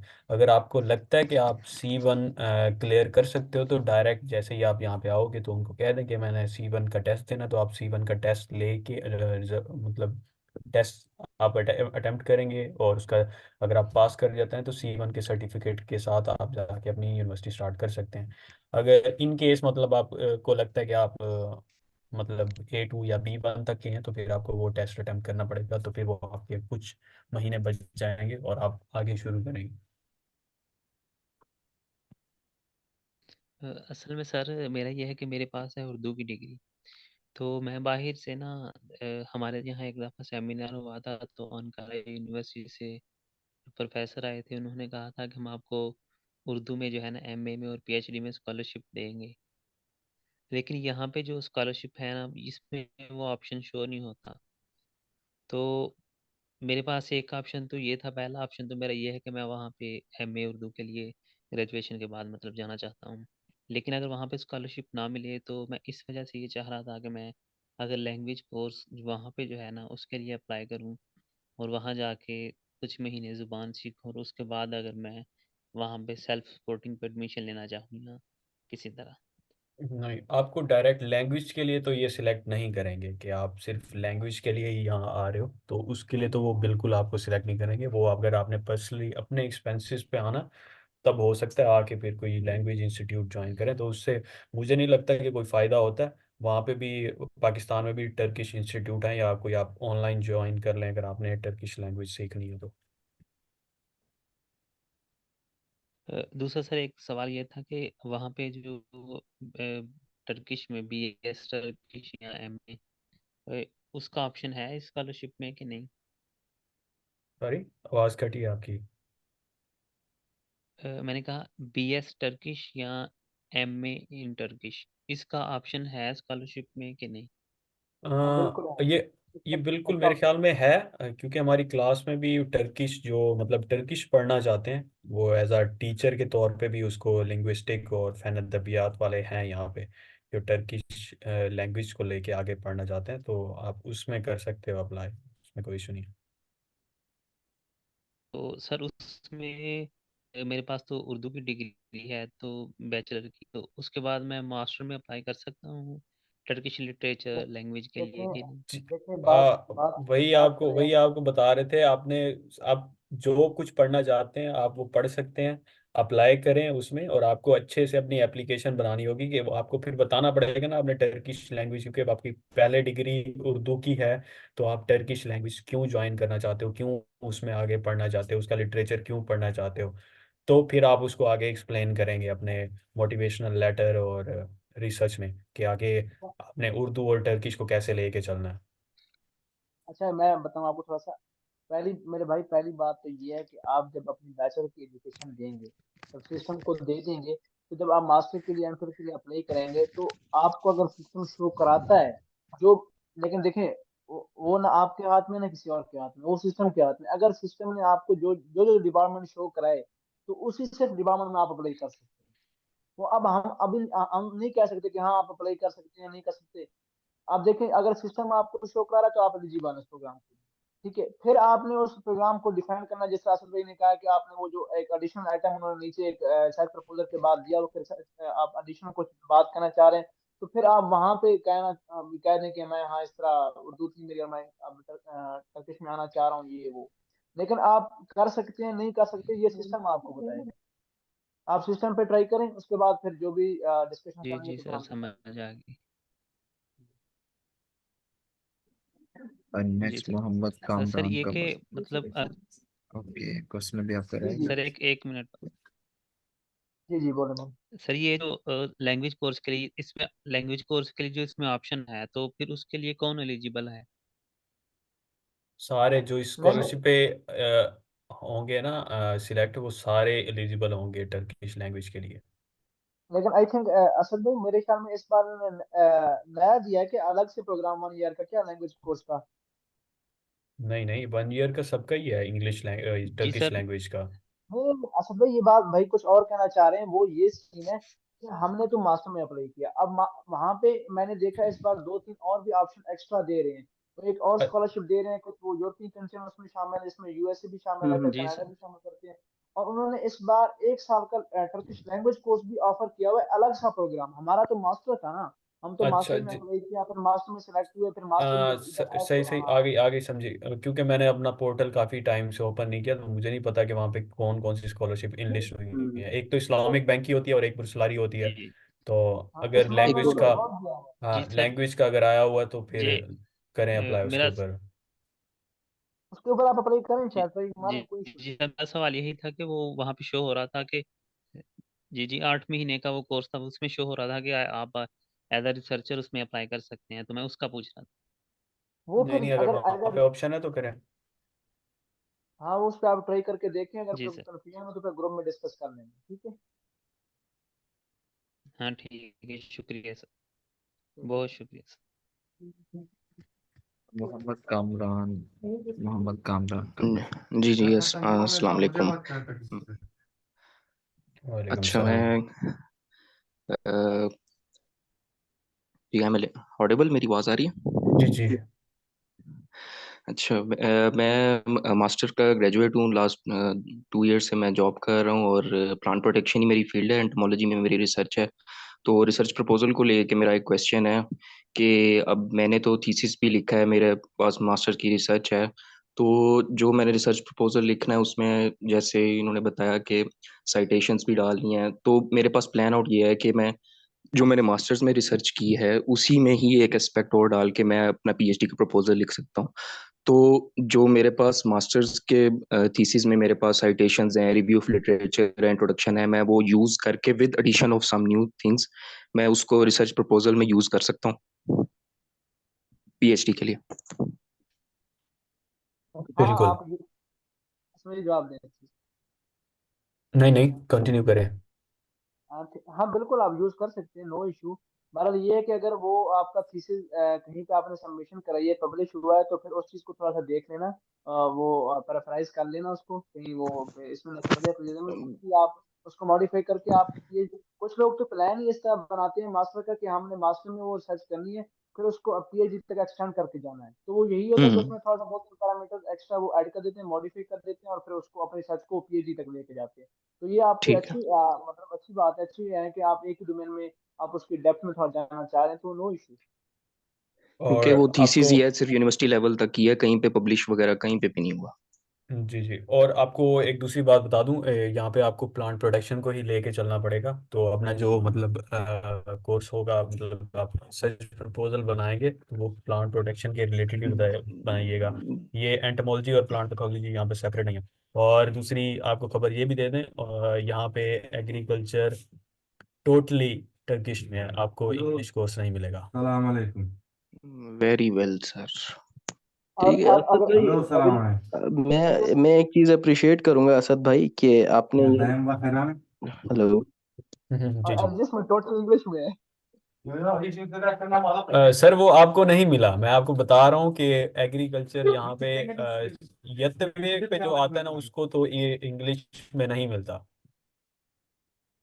अच्छा, फिर यानी कि इंग्लिश में नहीं है एग्रीकल्चर के कोर्सेज। जी, वो आपको टर्किश में ही मिलेगा।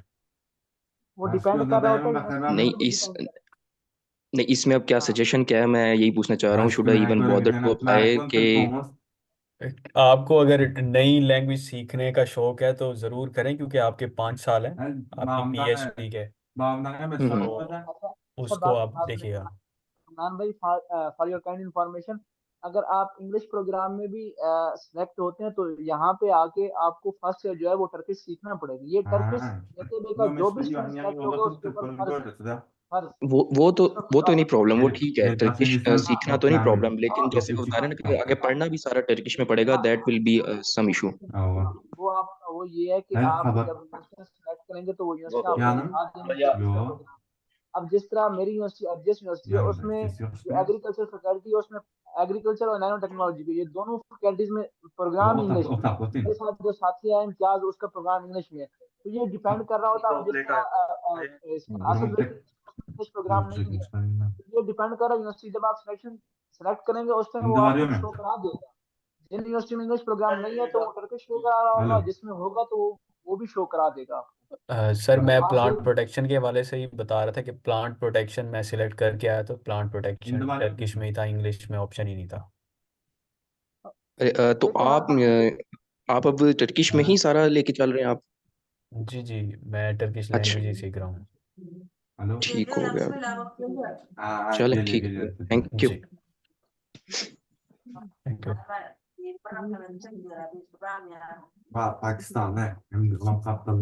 असद भाई बहुत ज्यादा शोर आ रहा है आपके साइड से ना, मेरे ख्याल कोई पीछे बातें कर रहे हैं। हाँ जी, वो फोन आया हुआ है रूममेट का, चले अच्छा मैं इसको माइक को बंद कर लूँ। जी, मोहम्मद सनवीद सरवर, सनवीद सरवर 16 है जी। अस्सलाम वालेकुम। वालेकुम सलाम। मेरा क्वेश्चन असद भाई से ये है कि इनका मेजर है प्लांट प्रोटेक्शन। मैंने सर्च आउट किया यूनिवर्सिटीज में तो प्लांट प्रोटेक्शन की स्पेसिफिक फील्ड नहीं आ रही, तो बाद में मैंने सब फील्ड एग्रीकल्चर, हॉर्टिकल्चर और फॉरेस्ट्री शो हो रहे हैं।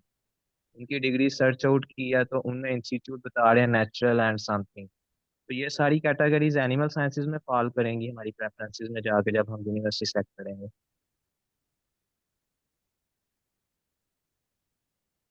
सॉरी, रिपीट करिएगा दोबारा से।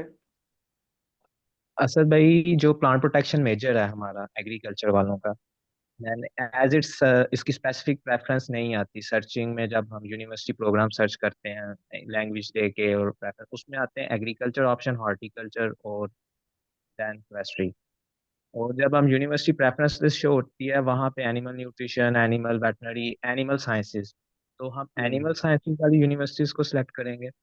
नहीं, मैंने हमजा भाई को स्क्रीनशॉट शेयर किया, उसमें सारे प्लांट प्रोटेक्शन के हैं। जब आपसे डिग्री का पूछेंगे तो वहाँ पे आप बीएस एग्रीकल्चर लिखेंगे ना, तब वहाँ पे आपको ऑप्शन एग्रीकल्चर के सारे आएंगे। वहाँ पे आप प्लांट प्रोटेक्शन लिखिएगा तो आपको सारे प्लांट प्रोटेक्शन के कोर्सेज शो होंगे। वहाँ पे मैंने एंटोमोलॉजी सेलेक्ट किया, उसको कैंसिल करके प्लांट प्रोटेक्शन का। हाँ जी, एंटोमोलॉजी नहीं लिखेंगे, मैं पहले ही बता चुका हूँ, यहाँ पे एंटोमोलॉजी और प्लांट पैथोलॉजी सेपरेट नहीं है। अगर आप इसमें पढ़ना चाहते हैं दोनों को, यहाँ पे आप दोनों लेके चलेंगे, एंटोमोलॉजी और प्लांट पैथोलॉजी। वैसे तो आपका रिसर्च प्रपोजल ही होगा जिसके ऊपर आप आगे स्टडी कंटिन्यू करेंगे। तो इसमें आप जैसे आपका रिसर्च प्रपोजल बनाएंगे तो उस हिसाब से ही आपकी आगे स्टडी होगी। मतलब आप अगर वायरोलॉजी को लेके चलते हैं तो फिर आपको प्लांट प्रोटेक्शन वायरोलॉजी के बेस पे होगी, उसमें फिर जो इंसेक्ट फैक्टर्स होते हैं वो होंगे, और फिर प्लांट पैथोलॉजी वो साथ में चलेगी। तो आपको यहाँ पे सेपरेट प्लांट पैथोलॉजी और एंटोमोलॉजी नहीं मिलेगी यहाँ पे। ओके हो गया, ओके हो गया। और एक असद और असद भाई, जी जी जी पूछा, आप पूछा। असद भाई, जो स्कॉलरशिप्स के लिए आगे वहाँ पे आता है, जहाँ पे आपने भी इस्लामिक बैंकिंग की स्कॉलरशिप डिस्कस की है, वहाँ पर एक मेरिट स्कॉलरशिप का ऑप्शन आता है इस्लामिक बैंकिंग और एक और स्कॉलरशिप शो हो रही है। हमने वो नो करने हैं तो उसका कोई इफेक्ट तो नहीं होगा, क्योंकि मेरिट स्कॉलरशिप के लिए उन्होंने आइल्स और ग्री टेस्ट कंपलसरी रखा है, और इस्लामिक बैंकिंग में वो पाकिस्तान है ही नहीं है। और इस्लामिक दूसरी, बैंक इस्लामिक बैंकिंग में आई गेस पाकिस्तान है, मुझे नहीं जो लगता कि नहीं है, पाकिस्तान मेरे है पास उसमें।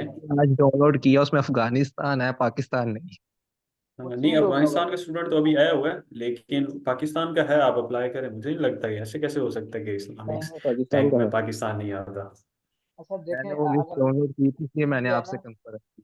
हाँ नहीं, पहली बात तो ये है कि एक मेरा सीनियर यहाँ पे ऑलरेडी इस्लामिक बैंक के थ्रू आया है, वो यहाँ पे पढ़ रहा है पाकिस्तान में।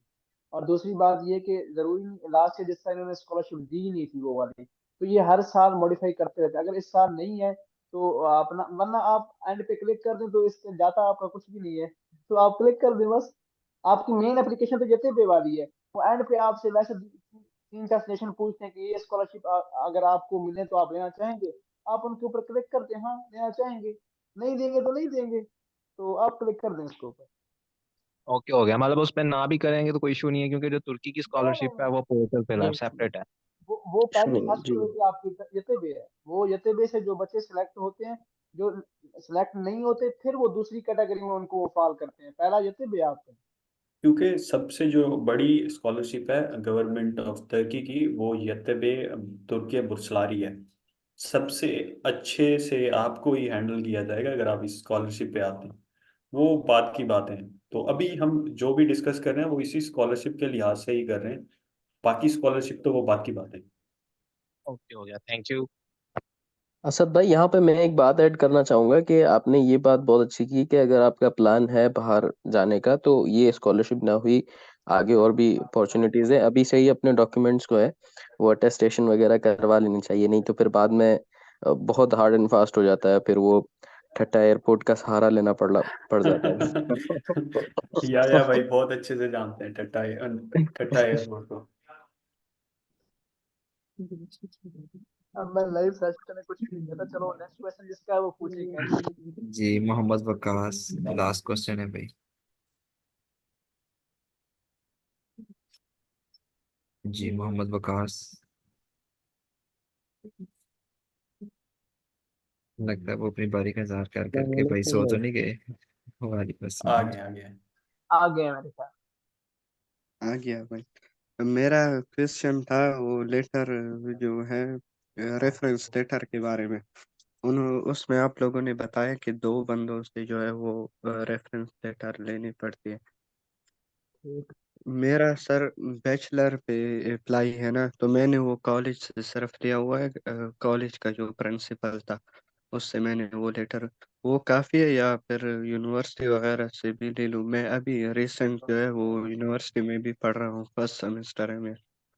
आवाज नहीं वैसे यूनिवर्सिटी बता वो रहा। शुरू नहीं मैटर नहीं करानी में पड़ेगी। मैटर नहीं करता वो।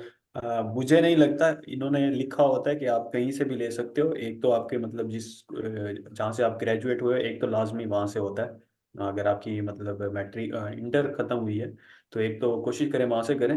अदरवाइज अगर आप यूनिवर्सिटी से लेना चाहते हैं तो उससे भी कोई इशू नहीं होगा, मुझे नहीं लगता। लेकिन असद बेहतर भाई, यही है कि आप उसके स्कूल के जो टीचर हैं किसी से उससे बनवा लें। देखें यूनिवर्सिटी वाला एक जो टीचर देगा ना, आप उसको पहले से कहना कि ये वो मेंशन ना कर दे कि ये मेरा स्टूडेंट है और यहाँ पे ये बैचलर में एनरोल्ड है, तो ये तो बात आपने नहीं करनी। और ठीक है। दूसरा ये देखें, दूसरा ये कि जब आप किसी यूनिवर्सिटी के जब भी रिकमेंडेशन लेटर बनता है ना, तो उसमें लाजमी नहीं होता कि वो आपको एज अ स्टूडेंट ही ट्रीट करें। आपने देखा होगा रिकमेंडेशन लेटर की जो रिक्वायरमेंट्स होती हैं उसमें ये होता है कि आप किसी भी गवर्नमेंट के इदारे से या कोई भी प्रोफेसर है या कोई भी बड़ा है उससे आप रिकमेंडेशन लेटर ले सकते हैं कि वो आपको रिकमेंड कर रहा है। यहाँ पे तो मैंने कुछ ऐसे भी देखे हैं जो स्टूडेंट्स रिकमेंडेशन लेटर लिख रहे होते हैं। तो वो मुझे नहीं लगता। आप किसी भी प्रोफेसर से जो मतलब आपकी प्रिंसिपल है वहां से ले लें, और या किसी टीचर जो दूसरा लेटर है वो आप किसी टीचर से ले लें अपने स्कूल के या कॉलेज के। अच्छा, तो उसमें सर वो लेटर में जो है ईमेल मांग रहा है और स्कूल से मुझे ईमेल वगैरह ये नहीं प्रोवाइड किया है। और दूसरी बात सर, मैंने दूसरे बंदे से पूछा, वो कह रहा है कि इसमें आपने वो टीचर की इंफॉर्मेशन डालनी है कि वो अभी रिसेंट किस ओहदे पे है या क्या काम कर रहा है। तो ये भी उसमें डालना पड़ता है वो ऑप्शन जो दिए है आप मेरी ईमेल डाल दें उसमें पहले। ये रिकमेंडेशन तो ये बिल्कुल देखें, ऐसा ही है। रिकमेंडेशन लेटर जो बनता है ना, तो उस पे बाकायदा कॉलेज का नाम लिखा होता है, उसमें टीचर का नाम होता है, उसका कॉन्टैक्ट नंबर होता है, उसमें उसकी ईमेल होती है। उसका टेम्पलेट देखें, अगर नहीं है तो याया भाई के पास मेरे ख्याल में बहुत सारे टेम्पलेट होंगे, आजकल बहुत शेयर कर रहे हैं डॉक्यूमेंट्स।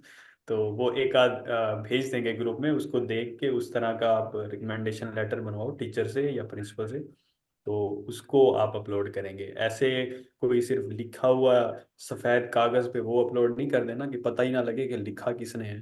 तो टीचर की स्टैंप चाहिए होती है, उसके सिग्नेचर चाहिए होते हैं उस फॉर्म पे। जैसे नहीं, आपको बोला स्टैम्प और सिग्नेचर तो है इसमें, स्टैम्प सिग्नेचर है और फोन नंबर है, कॉलेज वगैरह जो मेंशन है कंप्लीट इसमें। टीचर की तो वो ईमेल होगी, वो भी लिखवाएं उनसे। असद भाई वो असल में मसला टीचर इनका का ये है। जो नाम नहीं है, सिग्नेचर तो उनका है, नाम नहीं है, और आप उसका ईमेल वो नहीं है। मैंने उसको मैसेज भी किया था, उसने कहा था कि मैं दूसरा बनाऊंगा जिसमें उसका आप अपना नाम, ईमेल वगैरह। असल में वो असद भाई ये बात यूं कर रहे हैं कि उन्होंने लिया है प्रिंसिपल से, तो प्रिंसिपल ने एक वो कॉलेज का जो कैलेंडर हेड होगा उसके ऊपर उन्होंने वैसे मतलब एड्रेस भी कॉलेज का दिया होगा, तो उन्होंने वैसे इसके ऊपर लिख के दे दिया इनको। तो सर से कहें कि सर जी कौन से आप वकास भाई, आप प्रिंसिपल साहब से कहें कि सर आप अपने नाम का मुझे बना के दें, और ऊपर जो एड्रेस है या फोन नंबर है या जो ईमेल है वो आप अपने यहाँ पे लिखें। तो कैंडली ठीक है कॉलेज के हैं, लेकिन आप अपने नाम को मुझे सब कुछ बना के दे दें। और वो जिस तरह गूगल पे भी वैसे काफी फॉर्मेट मिल जाते हैं, मेरे पास पड़ा होगा तो मैं भी ग्रुप में शेयर कर दूंगा, उनको दिखा देना फॉर्मेट ये है। लेकिन आपने कॉपी पेस्ट नहीं करना, कि ये ना हो कि ये के सारे स्टूडेंट एक ही लेटर पे अपलोड कर दें, ये बड़ा सीनियर बंदा और ये इस तरह, तो इस तरह कॉपी किसी की ना करना, फॉर्मेट देख लेना। फॉर्मेट से मुराद ये है कि उसमें कौन कौन सी चीजें कवर हो रही हैं, टीचर की ईमेल भी है, टीचर का फोन नंबर भी है, टीचर का डेजिग्नेशन भी है, और उसका उसके साइन भी है। तो ये चार पांच चीजें मेन आप देख लें फॉर्मेट से, फिर उसी के मुताबिक आप अपना उसे कहेंगे मुझे बना के दें इस तरह। अच्छा ठीक है भाई। ठीक ठीक ठीक है भाईजान, आखिर वादाना दावाना अल्हम्दुलिल्लाह रब्बिल आलमीन। ठीक है जी यार जी भाई, जज़ाकल्लाह असद भाई, जज़ाकल्लाह। ओके, जी अल्लाह हाफिज़ सबात भाई, बहुत बहुत ठीक है, शुक्रिया। हाफिज। जी जी जी आप सबका बहुत बहुत शुक्रिया, असद भाई का भी, यही भाई का भी, और बास भाई आपका भी, कि आपने सबने जो है ना वो टाइम निकाला, और बड़ा जो है ना वो एक हेल्दी सेशन रहा आज का, और प्रैक्टिकली सब चीज़ें चली हैं। एक गुड थिंग ये थी आज की सेक्शन की, और हर एक चीज़ कवर हुई है स्टार्ट से लेके एंड तक। तो बहुत बहुत गुड लक। शुक्रिया आप सबका। तो इंशाल्लाह आप लोग ग्रुप में भी हैं, तो फर्दर आप लोगों को ग्रुप में भी गाइड करते रहेंगे। उम्मीद है कि इससे सेशन से कोई ना कोई पॉजिटिव रिजल्ट्स इंशाल्लाह आएंगे। तो बहुत बहुत इंशाल्लाह इंशाल्लाह इंशाल्लाह। जी बहुत बहुत शुक्रिया हमजा भाई, thank you okay. So much. आपने हमें मौका दिया। Welcome sir, welcome welcome. Okay, अल्लाह ओके, अल्लाह हाफिज। हाफिज़।